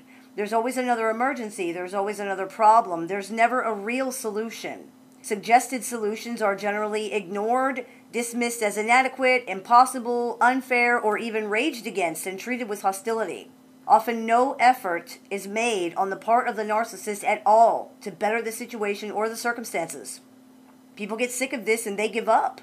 This is one of the reasons that many narcissistic people change environments, circles of friends, and partners so often. They have to find new people who aren't sick of them. Narcissistic people need accomplices in their behavior. They need enablers, an enabling environment. Remember that enabling doesn't mean agreeing with somebody's behavior. It has nothing to do with whether you approve of someone's behavior or not. It only refers to creating an environment where someone can do toxic, harmful things, either to themselves or to others. A person can be an enabler even if they don't agree with or approve of the other person's behavior. For example, if someone knows their spouse is abusing one of the children and they disapprove of this behavior, yet they don't do anything to stop it, they don't remove the abuser from the situation or the child, they're enabling that situation. People sometimes believe you can't be an enabler if you don't agree with the behavior, and I want to be really clear about the fact that that is not true. Some enablers do agree with the behavior of the person they're enabling, and they defend it, but that is not necessary in order to foster an enabling environment. All that really needs to happen is for people to allow the behavior. That creates an enabling environment right there. Many times, people find themselves in the role of chronic rescuer, either because they've chosen that role or because it's been thrust upon them. It can seem that nobody needs rescue more than a pathologically narcissistic person. They're often impulsive, self-sabotaging, and unable to foresee consequences. They can be extremely short-sighted, extremely gullible, and they're prone to magical thinking. The combination of these things can lead to dilemmas, problems, and downright catastrophes in the lives of narcissistic people. When the consequences for their actions or their inaction, if they didn't do something they should have done, when these things set in, narcissistic people might panic. They may reach out frantically for someone to rescue them from the harsh reality. They may cry, scream, beg, bargain, rage, or display any manner of manipulative behaviors designed to get the other person to take care of the problem for them. It's very difficult to ignore these things, especially raging or hysteria. But rescuing the narcissist does not fix the problem. It doesn't even address the problem. It's the equivalent of patching a hole in a leaky boat while the other passenger sits there drilling more holes, all the while screaming at you to stop the boat from sinking. It's not possible to protect or rescue someone from their own bad decisions. It cannot be done. All that can really be done is that you either enable those bad decisions or you don't. Now, upon hearing this, people often ask if it's wrong to help other people. Of course it's not wrong. But when does helping become enabling? It can be a fine line sometimes, but the answer is probably that if you really want to help somebody, you need to help them to help themselves. If they're not trying to help themselves, then chances are nothing you do is going to be helpful anyway. You're just patching holes, and eventually that will not be enough to stop the boat from sinking. The other person needs to learn to stop making the holes in the first place. If they don't, it's not going to matter what anybody does. They're going down. It can be hard to leave somebody just to face the consequences of their own behavior, especially when you know they're going to have a big problem because of it, and because you know they will probably try to punish you for that. But it isn't your responsibility to save this person. It isn't your responsibility to solve their problems. It isn't your responsibility to make sure they're never uncomfortable, angry, sad, that they never have a bad day. That's their responsibility. Those things are all their responsibility. If someone is forced to face consequences, there is at least a chance, however small it may be, that they will finally learn, at the very least, to change their behavior. If they're never required to face consequences and take responsibility for their own lives, that chance becomes zero. Hey everybody, it's Shaman Sister Sin, and you're listening to the Meditations and More podcast brought to you by littleshaman.org. That's me, the Little Shaman. Today I wanted to talk to you about why it's important to stop making excuses for the narcissist. Too many times people find themselves rationalizing, justifying, or excusing the behavior of narcissistic people. Not only does this minimize the severity of their behavior, it gives them an excuse, and they already have plenty of those. Dealing with narcissists is very difficult. They are hard to deal with, hard to communicate with, and hard to understand. Because of this, a rational person's mind struggles to come up with reasons for why they act the way they do. It's what drives so many people to look it up on the internet or to watch videos like this one. Unfortunately, the explanation is one that many people still have trouble with. Their own basic decency and humanity prevents them from really internalizing the truth, so the mind creates rationalizations or excuses for the behavior. He doesn't really mean that. He's just upset. Or she doesn't understand how she's hurting other people. He has a mental illness. She's had a hard life. He's tired. She's anxious. They're stressed out. It's a full moon. On and on and on. All these things might be true. The narcissist may even have other issues on top of these things, especially those with personality disorders, and it's still not an excuse to abuse people. Life is not fair. We all have our fair share of rotten things that happen or days that we are really stressed out. That's just the way it is. None of these things are an excuse for the systematic abuse and attempted destruction of other people that narcissists engage in. You see, the narcissist always has an excuse. There's always a reason they're upset. Always a reason they're not to blame. Always a reason they couldn't control themselves. It's a crock, to put it bluntly. It's a lie. Put a policeman in the room and see how fast their behavior comes correct. The truth is, they behave the way they do because they're choosing to. And making excuses for them reinforces that choice over and over again. Every time they get away with it, it just entrenches the behavior deeper. Why should they stop if it works? They won't. This is one of the biggest reasons narcissists don't change. They don't need to. The way they behave works for them in its own way. If it stops working, you may see a change in their behavior, but more than likely, they'll change their environment and try to find an environment where their behavior does work and does get them what they want. That's why they discard people a lot of the time, because the person has seen through them and the behavior no longer works to get them what they want, so they just leave. These people are very slow to change. They generally only do so if forced to do so because their previous behavior no longer gets them what they want, and even then, they'll usually just swap one toxic abusive behavior for another because the goal of the behavior is still the same. They really don't care about how their behavior is affecting other people. They'll only change it if they need to, and if they're given excuses for their behavior, they'll never need to. They have something to blame it on instead of taking responsibility for it. For example, a narcissistic person who physically abuses their spouse might go to jail for that. If that happens, they may stop that behavior because they don't want to go to jail anymore. However, they're still going to be a narcissist. Their goals are still going to be the same. They'll still be an abuser. It just won't be physical abuse anymore. And of course, many of them will just leave that relationship and find another person to have a relationship with rather than change their behavior.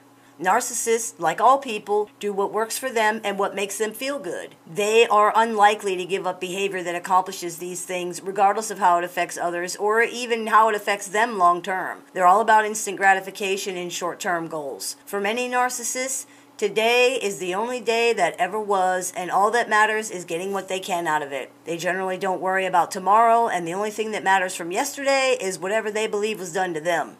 Their behavior from the past does not matter at all. They're turning over a new leaf every day. Every day is the first day, the only day that ever was.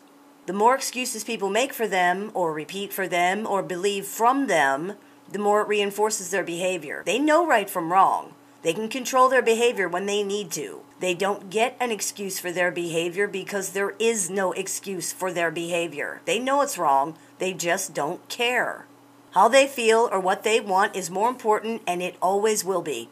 There should be a very hard line drawn here using boundaries and consequences. A person having a disorder or some other type of problem is never an excuse for putting up with abuse, period. It's a shame they have that problem, and hopefully they learn to control themselves, but until they admit that their behavior is the result of choices they are making, the chances of that are pretty slim, and giving them free rein to abuse people is not going to help that happen. Loved ones need to remember that it is not their responsibility to fix these people, and that you will help the situation more by not excusing their behavior and by forcing them to take responsibility for it by refusing to put up with it. They'll never learn it's not acceptable to you if you don't show them it's unacceptable to you. Telling them is not enough. You have to show them using boundaries and consequences. And if they never learn then that's their problem. At least it won't affect you anymore. Hey everybody, it's Shaman Sister Sin, and you're listening to the Meditations and More podcast brought to you by littleshaman.org. That's me, the Little Shaman. Today I wanted to talk to you about not letting the narcissist destroy your peace. This can be difficult. These people work overtime to cause problems, upset other people, and ruin their day. But if you notice, the title of this episode is Stop Letting the Narcissist Destroy Your Peace. The word letting is very important here. Except in very extreme circumstances, nobody has any power over you or your emotions that you did not give them. It's a matter of learning to take it back.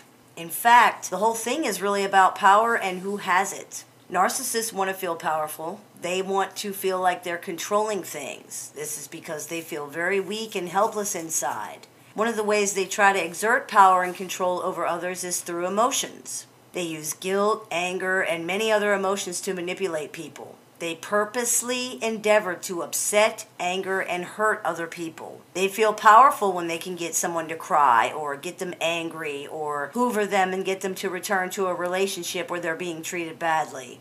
They like that feeling of control they get because they don't feel like they have any. That's part of the reason they're so desperate to affect other people and work so hard to do so. They feel that others are controlling them through their emotional reactions to the things that people do and say, so they attempt to do the same thing to other people.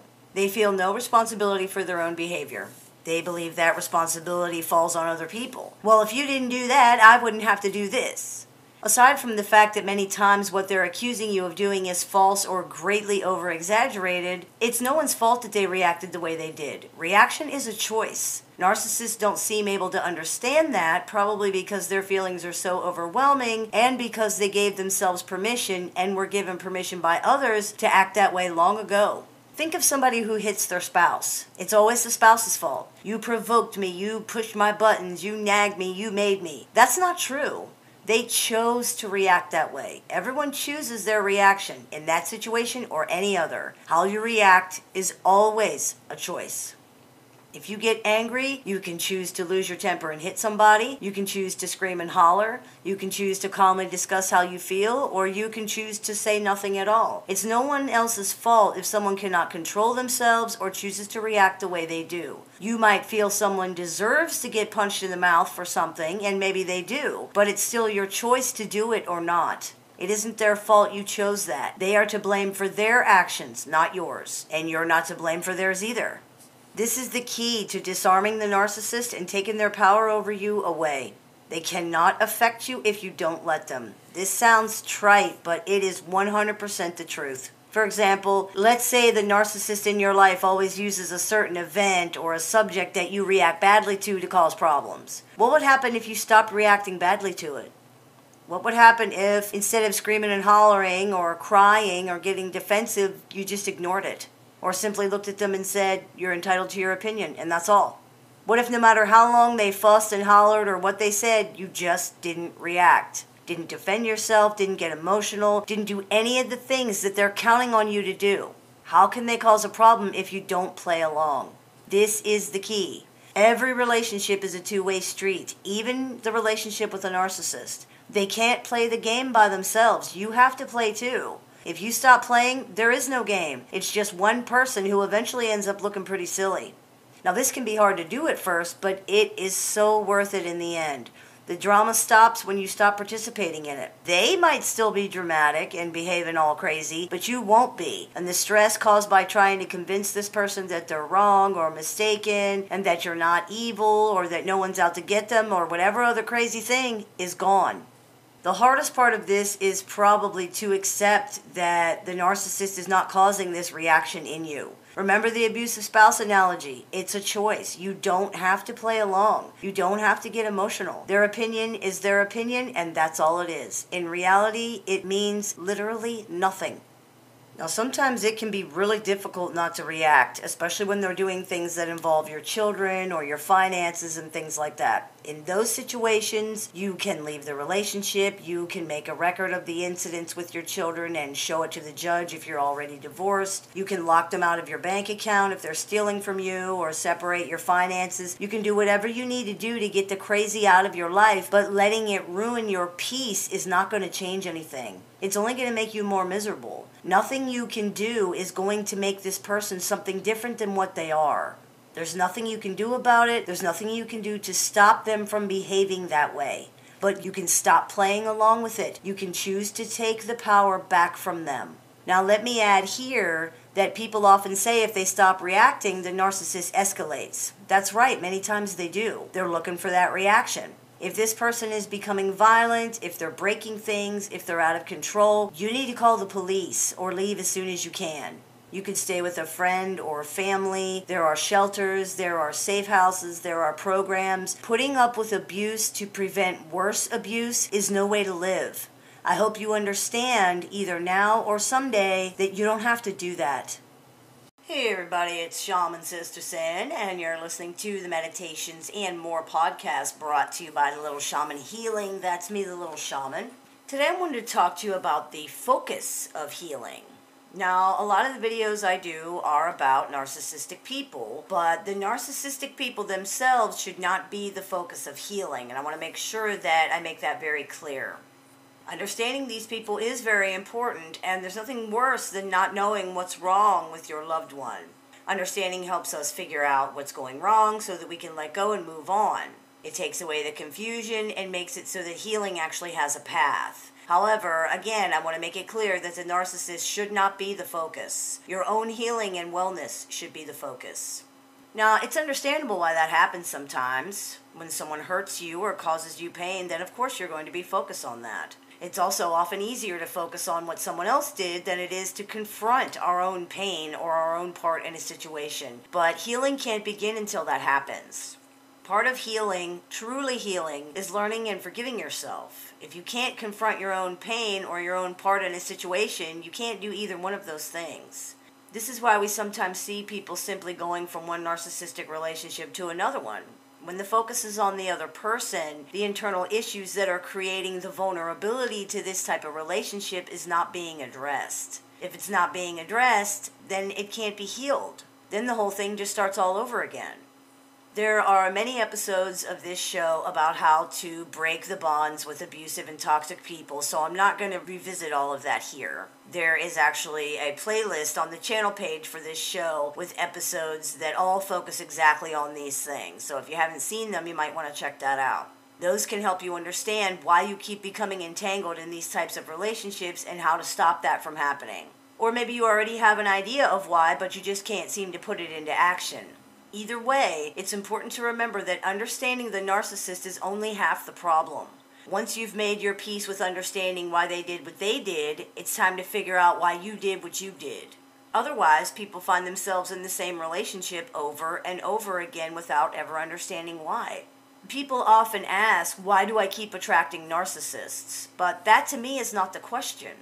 The question to me is not, why do I keep attracting narcissists? It's, why do I keep being attracted to narcissists in the first place? The way this question is posed demonstrates that the focus is often on the wrong person here.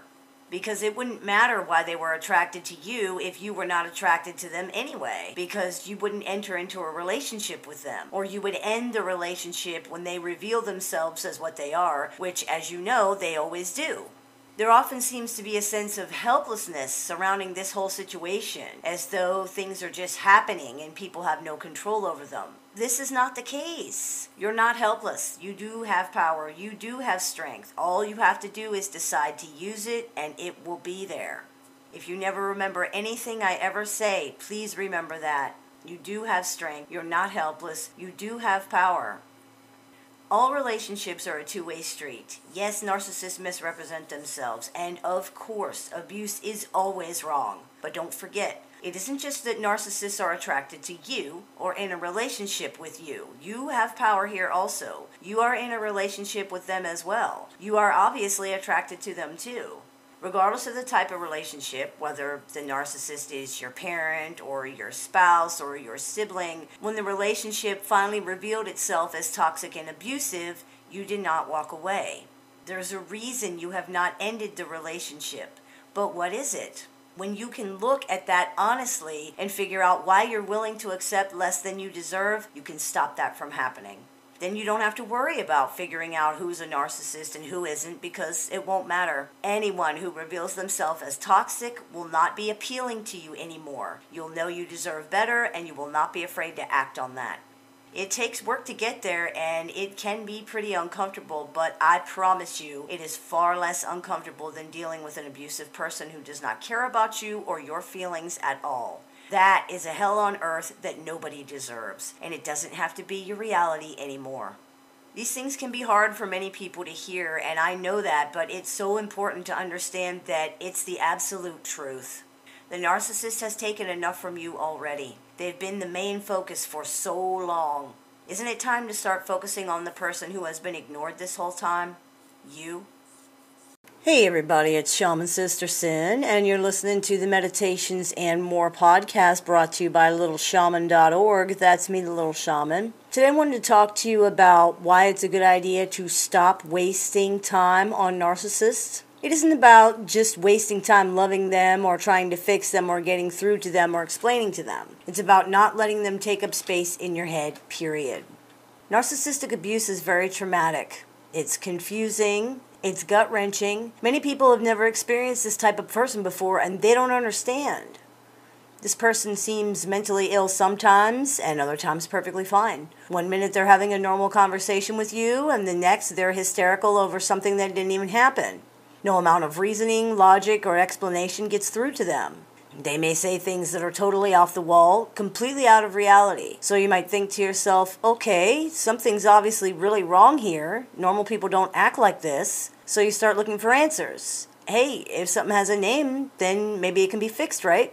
You love this person and they're obviously having some kind of horrible problem. So you search for answers and maybe you find some, but it doesn't change anything. No matter what you do or don't do, this person still behaves the same way. Nothing gets better, nothing improves. At this point, people's lives usually become a battle to try and make the narcissist understand they have a problem and force them to get help, which will not work. Or they leave the situation because they realize there's nothing that can be done.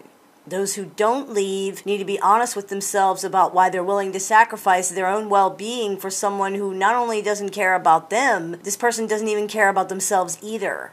The narcissist's health and well-being means more to you than it does to them. There's no way to help somebody like that. There's nothing you can do. Acceptance of this is very important. It prevents you from wasting time trying. Regardless of whether people leave the situation or stay, most try to understand what's happened. Understanding what's happened to you is very important. It's the reason I do this show. When people can't understand what happened, they can't move on. If they can't move on, they can't heal. When someone can't heal from abuse, they're still a victim.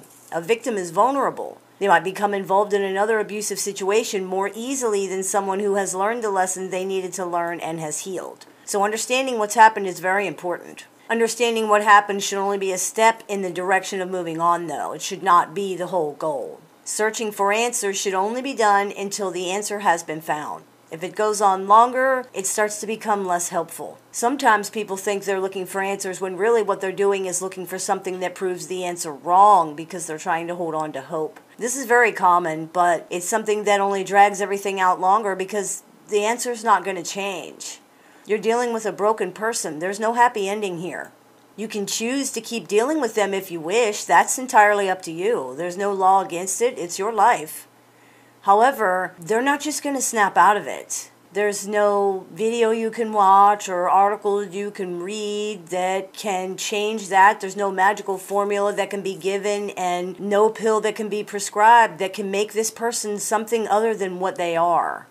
That's hard for a lot of people to hear, and there's no one who wishes it wasn't true more than me. But ignoring reality doesn't change anything. We often see people saying things like, well, the techniques like no jade and gray rock don't work because the narcissist is still abusive. That's right, they are. And they always will be. There's nothing you can do about that. The techniques are for you. They're not for the narcissist. Nothing can make them not abusive. And the sooner people can really truly accept that, the less disappointed and hurt they'll be in the long run, whether they leave the situation or not. Don't waste your time searching for a magic pill to cure the narcissist's problem or to make interacting with them easier. There isn't one. Not at this time and maybe never. The situation is what it is. Revenge is another thing that people might become preoccupied with, and that is a total waste of time. Anything you might do to them is only rewarding them with attention. You can't hurt them that way because they don't care about you. You're just letting them know that they're still taking up space in your head, that they're still important to you, and that they're still affecting you. Hating the narcissist falls into the same category. Many people think it hurts the narcissist to let them know they're hated. Well, they already thought that. It makes no difference. Now, both of these things are normal. They're understandable and expected. Of course you hate someone who's hurt you, and of course you'd like to get revenge on them for the awful things they've done. You could even say they deserve it, and you'll get no argument from me.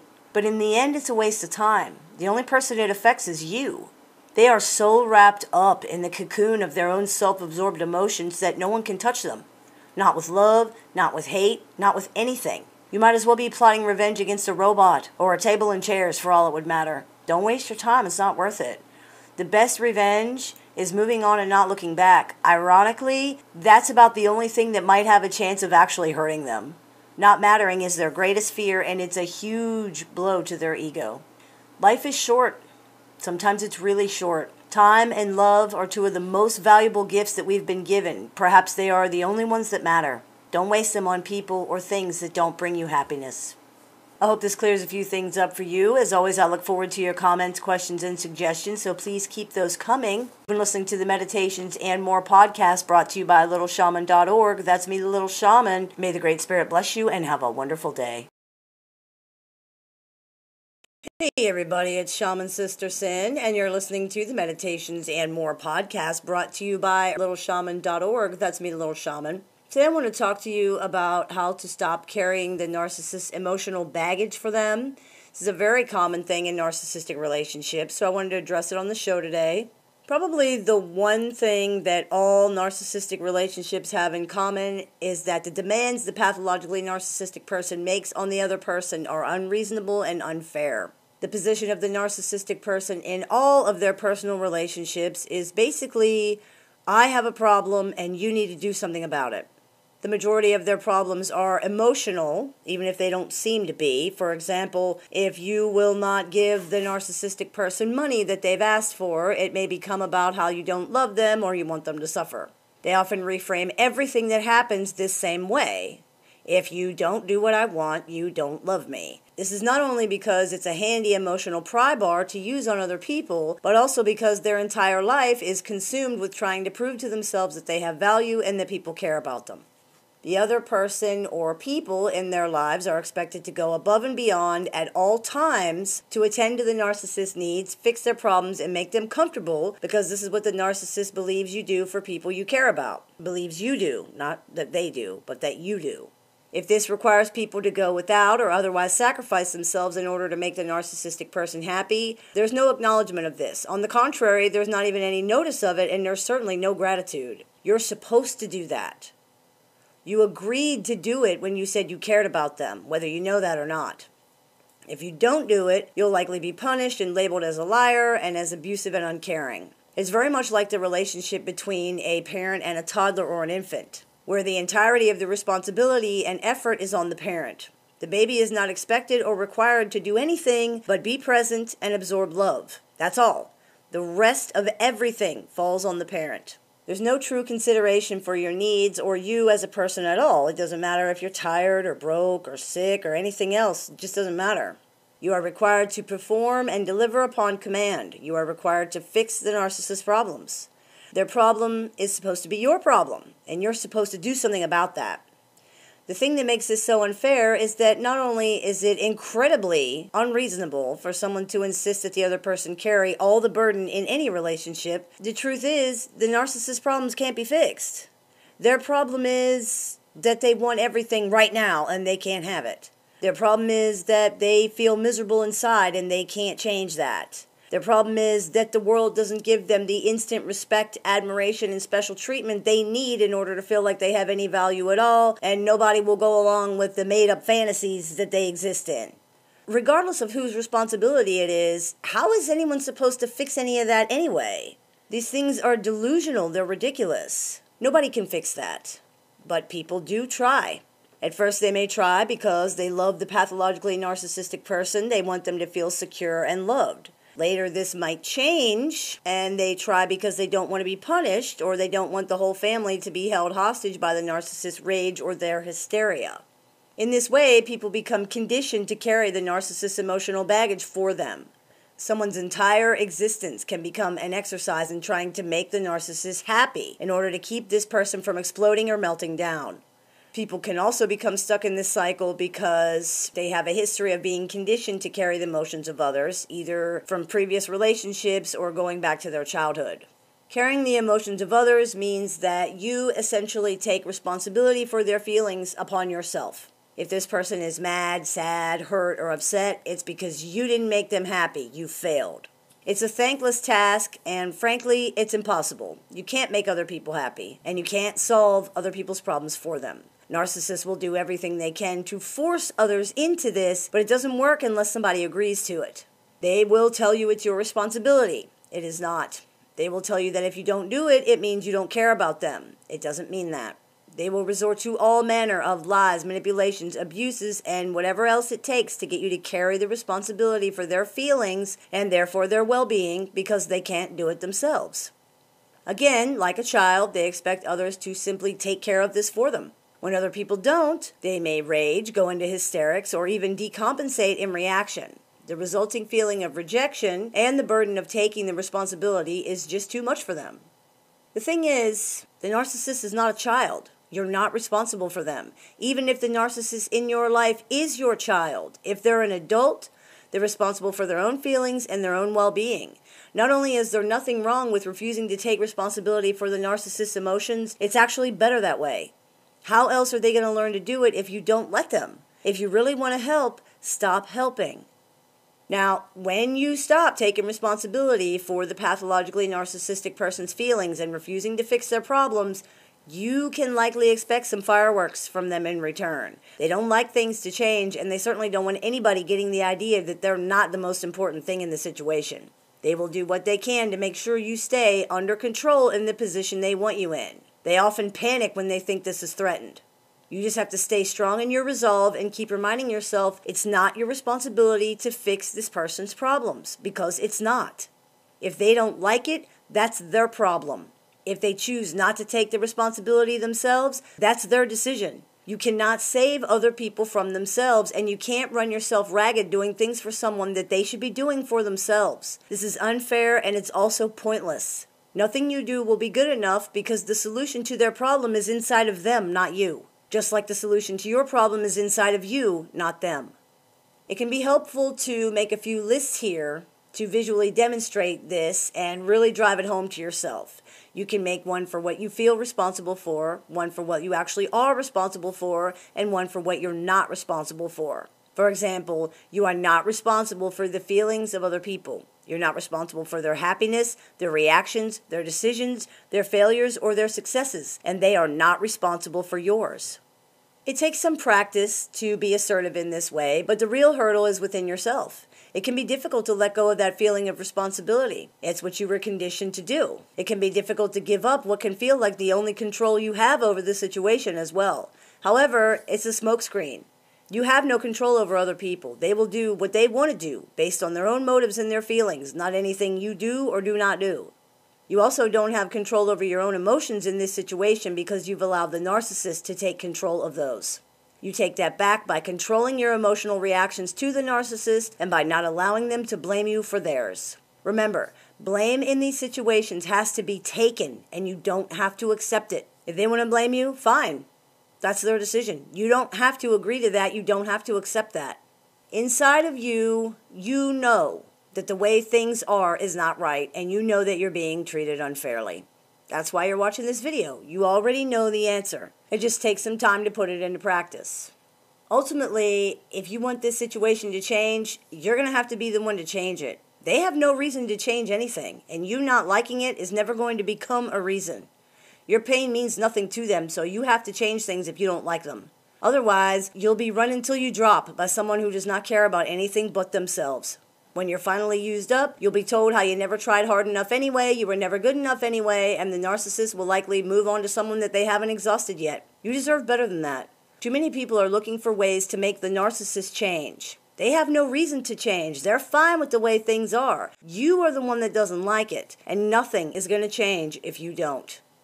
Hey everybody, it's Shaman Sister Sin, and you're listening to the Meditations and More podcast brought to you by littleshaman.org. That's me, Little Shaman.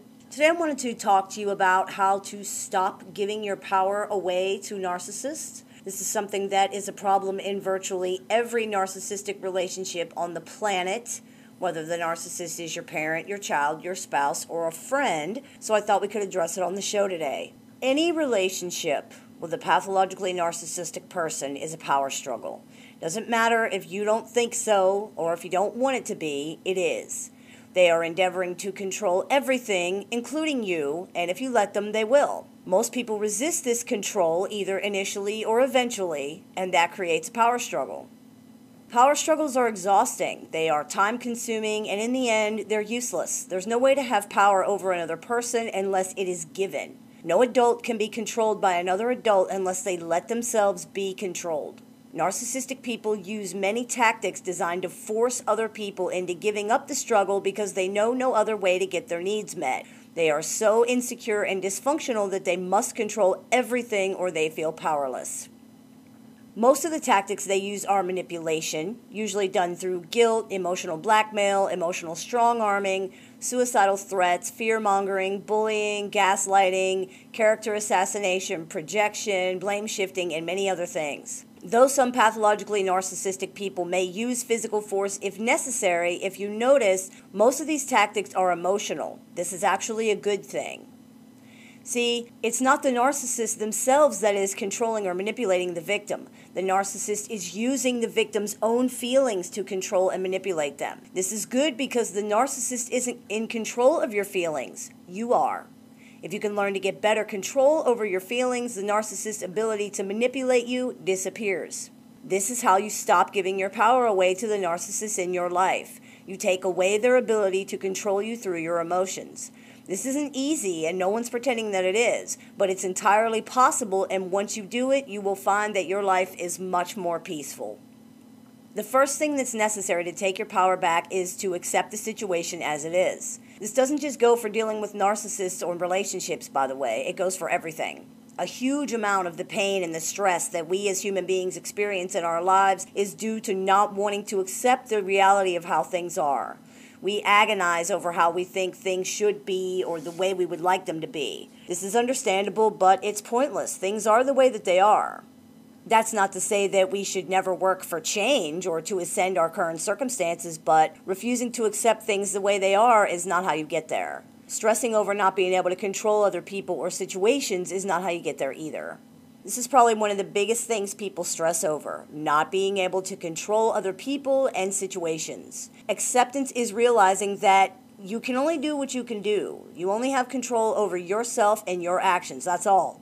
Other people are going to do what they're going to do, and that's all there is to it. They're going to think what they're going to think, they're going to believe what they're going to believe, and there's nothing you can do about any of it except live your truth and be responsible for your own behavior. Everything else is out of your control, and it's important to accept that. There's no point in stressing over things you can't change. This includes the past, it includes the present, and it includes the future. After you accept the situation for what it is and stop trying to control or fix it, then you can start letting go of the responsibility you feel to do these things. It's not your job to save the world. It's not your job to save other people. It's not your job to right the wrongs of other people or protect them from themselves. It is not your job. It's not your place. It's not your responsibility. It's not your job. People have to live their own lives. They have to be responsible for their own actions and the consequences of those actions. If the consequences are negative, then they are. That's how human beings learn. A person who is not allowed to face consequences is a person who is not being permitted to learn. This is one of the reasons why spoiling a child is abuse. It's harmful to their development as a whole and functioning person. So if you really want to help, stop helping. In our society, we often hear people say things like, "You made me so mad." The truth is, no one's responsible for your feelings but you. Of course, the other person bears responsibility for the actions that they took, but they're not responsible for your feelings. You are.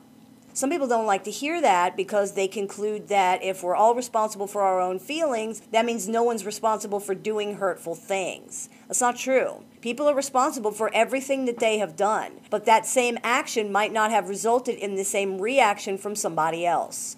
What you become enraged over or devastated by, somebody else might laugh off. We react to things the way that we do for our own reasons, and once we take ownership of that, people can no longer manipulate us by using them. For example, let's say a pathologically narcissistic person is threatening suicide because they can't have what they want. Whether real or contrived, this is manipulation. It's not an uncommon situation, unfortunately. In our example, the person gives in to the manipulation and gives the narcissistic person what they want. The question is, why?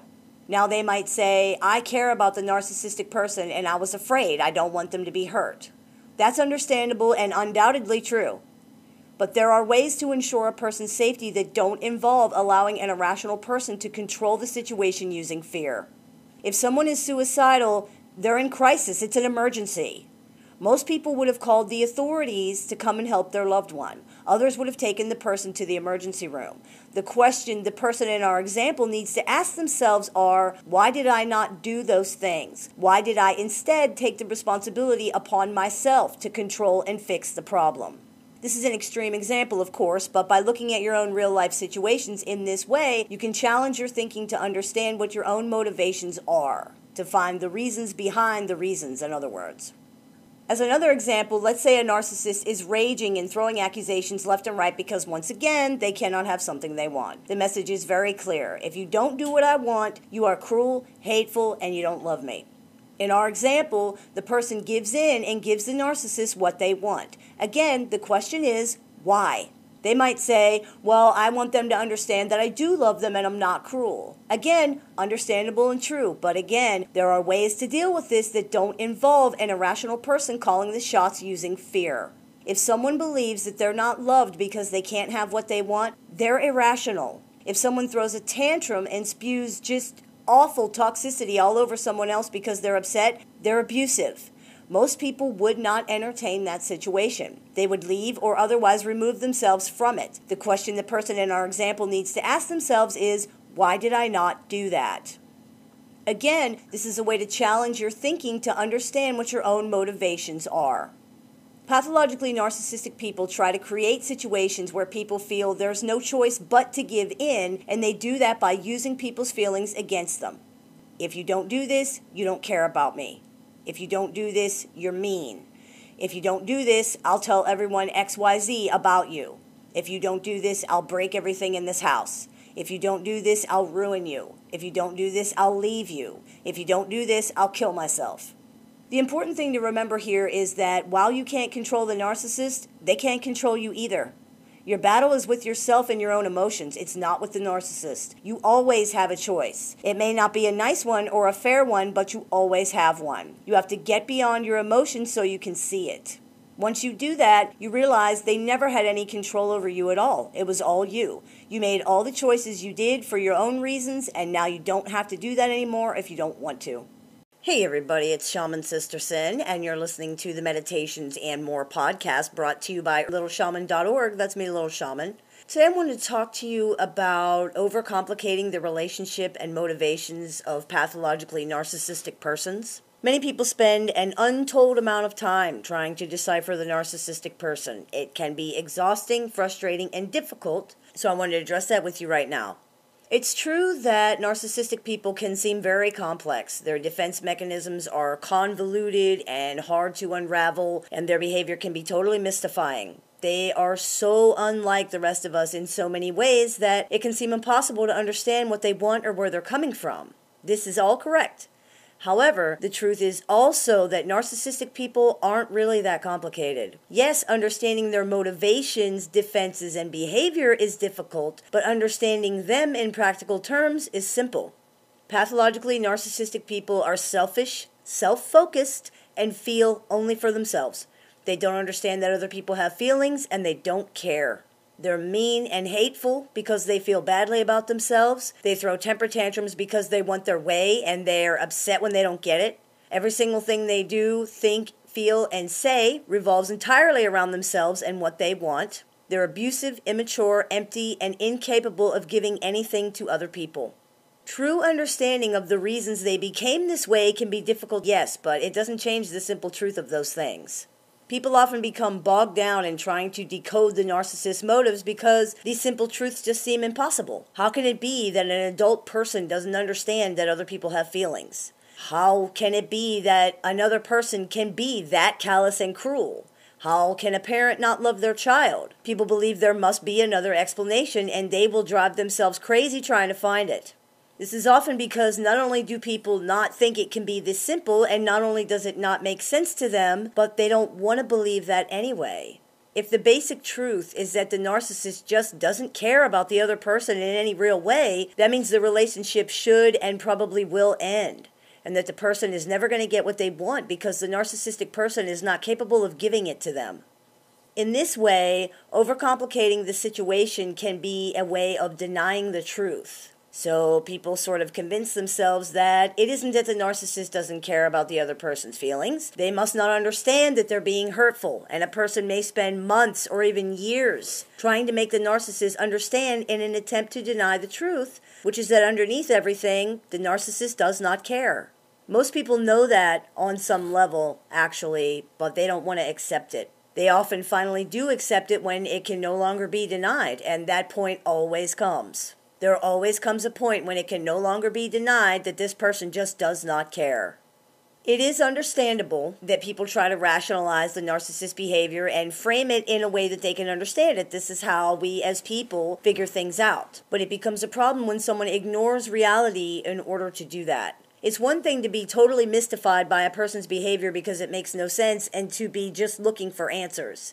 However, if the way a person is attempting to understand a loved one's behavior is by saying, this can't be what it seems to be, it has to be something else, then maybe what someone is seeking is not understanding but a way to make the behavior acceptable. This is dangerous because in the case of pathologically narcissistic people, it often results in justifying abuse. There is no justification for abuse and no good reason to put up with it. It is not going to change.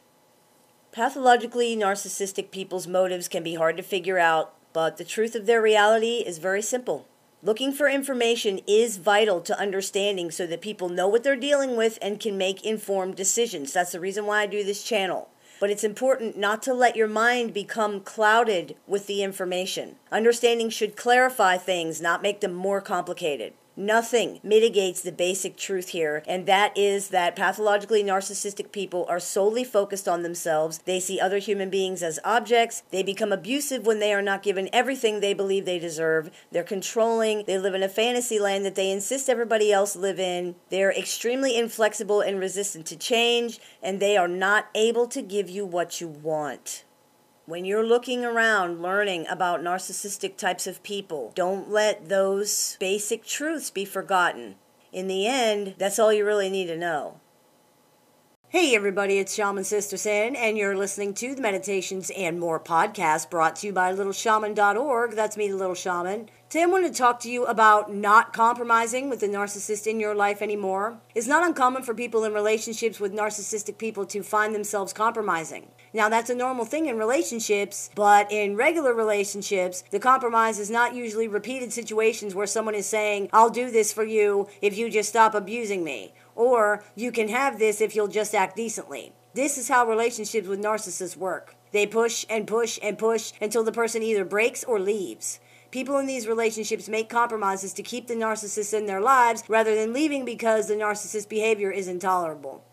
This is one of the reasons boundaries are so important. Compromising in these situations is not real compromise. It's a weakening of boundaries. A real compromise is a fair situation where everybody gets what they want. Quote, compromise with narcissists is not fair in any way. They will not agree to any situation that's fair or where they have to give. It's more like a hostage situation where they create an abusive environment and then only stop when they get what they want. In this way, a situation evolves where the other person is tricked into believing they're getting something out of it. In reality, they're getting nothing. They're being forced into giving the narcissist what they want simply to avoid abuse. Some narcissists will even straight say, just give me what I want and I'll stop. This is a very purposeful thing. The narcissist is angry that they're not getting what they want. They will punish the withholding person until it's given to them. Once they get it, the abuse usually does stop, but only until the next time they want something they can't have. Compromising with a narcissist is not a compromise. It's a dysfunctional, selfish person using abuse to get what they want regardless of the circumstances. It's the other person bargaining and trading their morals, values, and self-respect away in the hopes of being just treated like a human being for a little while. It's not worth it because even if in the moment they agree to give or go without or whatever the situation calls for, it won't last. They can only see the short-term reward thereafter, and they will often agree to anything to get what they want, especially if it's something in the future that they would have to go without. For example, if you say to the narcissist, I will give you this money now, but you have to make it last and not ask me for more next week, the narcissist will readily agree to that. They only care about right now and the money you're offering right now. It's not a real agreement. When they're actually called upon to keep their side of the agreement, they will not do so. They will spend that money all in one day and be back harassing and abusing and berating and punishing you for daring to withhold anything from them when they're in need. And it doesn't matter what it is. It could be food or drugs or stuffed animals or collectible plates. They need it and you're forcing them to suffer by denying them something they need. Narcissists cannot see a difference between want and need. They're like a little kid. Everything is need to them, and they suffer extreme distress when forced to wait or go without something. Not being permitted to have what they want is seen as cruelly withholding vital necessities from them, no matter what it is. Their mindset is, you have this, or you control this, and you could give it to me and ease my suffering, but you won't. Therefore, you are harming me and wronging me, and you deserve punishment for that. It doesn't matter why they can't have it. It could be something that's completely out of your control. You are still going to be punished for not giving it to them. This is totally unfair and horribly abusive, but they don't care. All they care about is what they want and the fact that you will not give it to them. Living with pathologically narcissistic people is, frankly, a miserable experience where you do nothing but give pieces of yourself away in exchange for the promise of being treated like a human being for a little while. A promise that never comes to fruition. You compromise more and more, bargain your self-respect away over and over again, and the narcissist just keeps getting what they want while you get nothing. Their boundaries are eventually totally destroyed, and you end up simply resigning yourself to a life where you will never be treated decently or be allowed to be a human being in any way. Don't settle for that. As long as you keep bargaining and compromising and giving in to the narcissist, they're not going to be in a hurry to end this abusive cycle because they have too much to lose by changing it. It's up to you to realize that there is so much more to life than catering to an emotionally crippled adult child who does not care about you at all. Hey everybody, it's Shaman Sister Sin, and you're listening to the Meditations and More podcast brought to you by littleshaman.org and betterhelp.com. That's me, Little Shaman. Today I want to talk to you about something a lot of people are struggling with, and that is the idea that it's up to them to manage the toxic or abusive people in their lives. Just about everyone has at least one toxic person in their lives, and many people have several in different areas. For example, you might have some toxic family members and also some toxic coworkers. Toxic in this context means unhealthy. There are various levels of unhealthy behavior, from someone being unaware of toxic behaviors to being purposely and maliciously abusive. People have choices regarding how they choose to deal with toxic people in their lives. They may choose to keep the person at arm's length, only dealing with them when absolutely necessary. They may choose to interact with the person by responding rather than reacting, basically attempting to ignore the toxic or abusive behavior. They may choose to cut all ties with the person entirely, effectively removing the person and the toxicity from their lives completely. It's up to each individual, their situation, and what they believe will work for them. However, with that being said, it's important to understand why you are making the choice that you're making. If you're choosing to end the relationship, why are you choosing to do that? If you're choosing to manage the relationship rather than walk away, why are you choosing to do that? Some people might not even consciously realize they have a choice, so it's important to understand the choice you're making and why. Many times, the reason a person is choosing not to conclude their dealings with someone is because they believe they are required to manage other people and relationships even when they are unhealthy or abusive.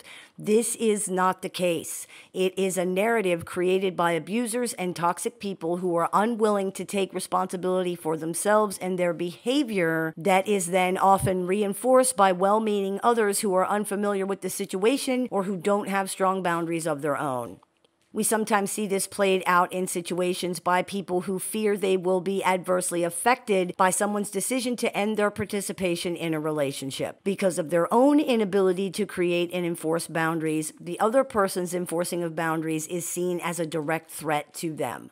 For example, Billy and Bobby are both in their 30s. They have an abusive mother who is also overly involved in their lives and insists they respond to her beck and call no matter what they might have going on. Billy's perspective begins to change, and he realizes that his relationship with his mother needs strong boundaries. He decides that moving forward, he will no longer take his mother's daily calls or respond to her daily insistence that he report to her everything that he's doing.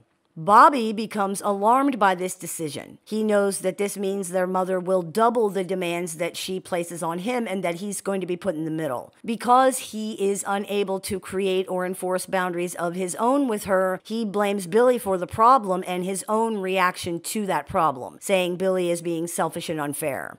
Bobby believes that Billy is required to share the responsibility of catering to their mother's toxic, abusive demands, and that if he will not, Billy is the one who is being selfish and abusive.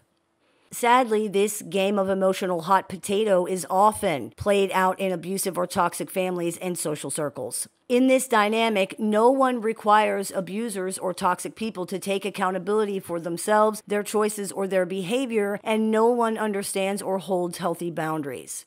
Responsibility for this person is simply passed around amongst people in the family or the group, with everyone believing that it's their job to manage this person, their feelings, their reactions, their lives, Anyone attempting to create healthy boundaries inside such a dynamic will usually find themselves in a very uncomfortable position because their attempt to create boundaries is not only seen as a threat to the other people, it directly impacts the belief system of the family or the group. If it is not their job to maintain and manage relationships with unhealthy or abusive people at all costs, what have they been doing all this time? Even worse, someone severing ties with an abusive person can feel like an indictment. In this dynamic, people are often completely enmeshed with each other and have lost all perspective of clear boundaries. So it turns into a situation where if the abuser is hurt, they are also hurt. If the abuser is bad, they are also bad.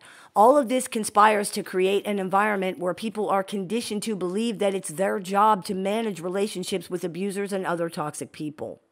It's extremely important to understand that this is not true. It is never required for you to stay in a relationship with anyone who treats you even less than respectfully, let alone abusively. And it is not your job to take responsibility for another adult, regardless of what anybody else thinks. Not only is it not your responsibility, it's not even possible. You do not and cannot control another person's thoughts, feelings, or behavior. If you can't control something, how could you possibly be responsible for it? What ability do you truly have to do anything about it? Is it logical to believe that someone has total freedom to choose any behavior at all for any reason at all, which they do, but somehow another person is responsible for that? That is the crux of the matter here, understanding that you are not responsible for or in control of the thoughts, feelings, or actions of other people, ever. Because we have no ability to control the internal experiences and resulting behavior of others, trying to manage these things is extremely frustrating. It's an exercise in futility that results in people running on a hamster wheel, expending furious effort for no results. It causes confusion, pain, suffering, and it traps people in an endless cycle of trying and failing to make things the way this other person wants them to be, whatever that is. The belief that doing this for a person is somehow someone else's responsibility is a belief wholeheartedly supported by abusers who take no responsibility for themselves at all and generally feel controlled by other people anyway. Because they are unable to manage themselves, they feel entitled to being supported and cared for in this way by others and will punish anyone who fails, which is everyone who tries, because what they're asking for cannot be done. The fact that there are times when these attempts to manage the behavior and internal experiences of others seems to work only serves to reinforce the idea that it's possible to do so, resulting in creating an even stronger commitment to this belief for both the abuser and the people around them, despite the fact and the proof that it isn't actually true and it doesn't actually work. The internal experiences of people, all people, are being influenced at all times by their thoughts, their feelings, their perceptions, their conditioning, their beliefs, their experiences, their history, literally hundreds of millions of pieces of information that have absolutely nothing to do with you or anything that you are doing.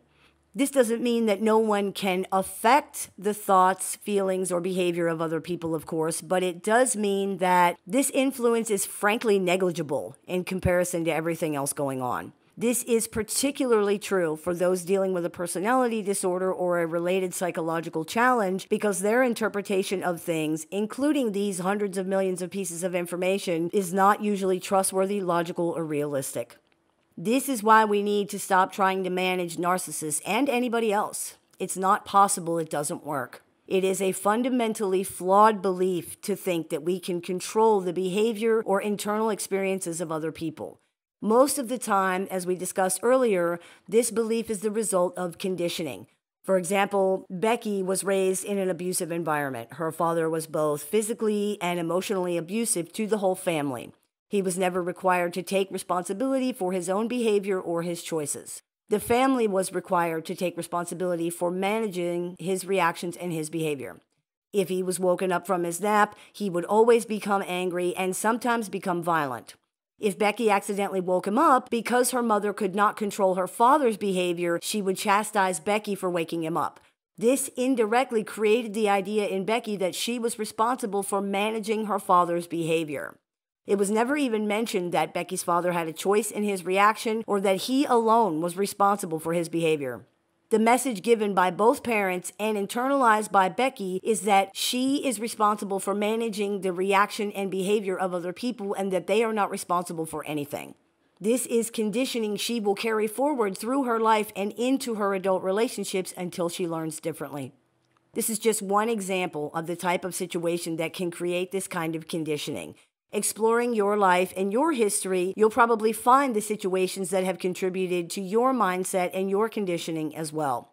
It's important to challenge these things because they're not true. We must confront and address this conditioning if we're going to be able to stand in our own power and believe that it's okay to do so. Most importantly, we must reject the narrative coming from anybody, including ourselves, that it's our responsibility to manage or maintain relationships with people who do not treat us in a manner that is commensurate with our value. I hope this clears it. Hey everybody, it's Shaman Sister Sin. Online, over the phone, via text, via messenger, via email, and through Skype. So if you're interested in speaking with me one-on-one, you can visit littleshaman.org and click the book and appointment tab to go ahead and do that. I run workshops a few times a month, so if you're interested in seeing what we're running at this time, you can visit littleshaman.org to do that as well. You've been listening to the Meditations and More podcast brought to you by littleshaman.org and betterhelp.com. That's me, Little Shaman. May the Great Spirit bless you and have a wonderful day.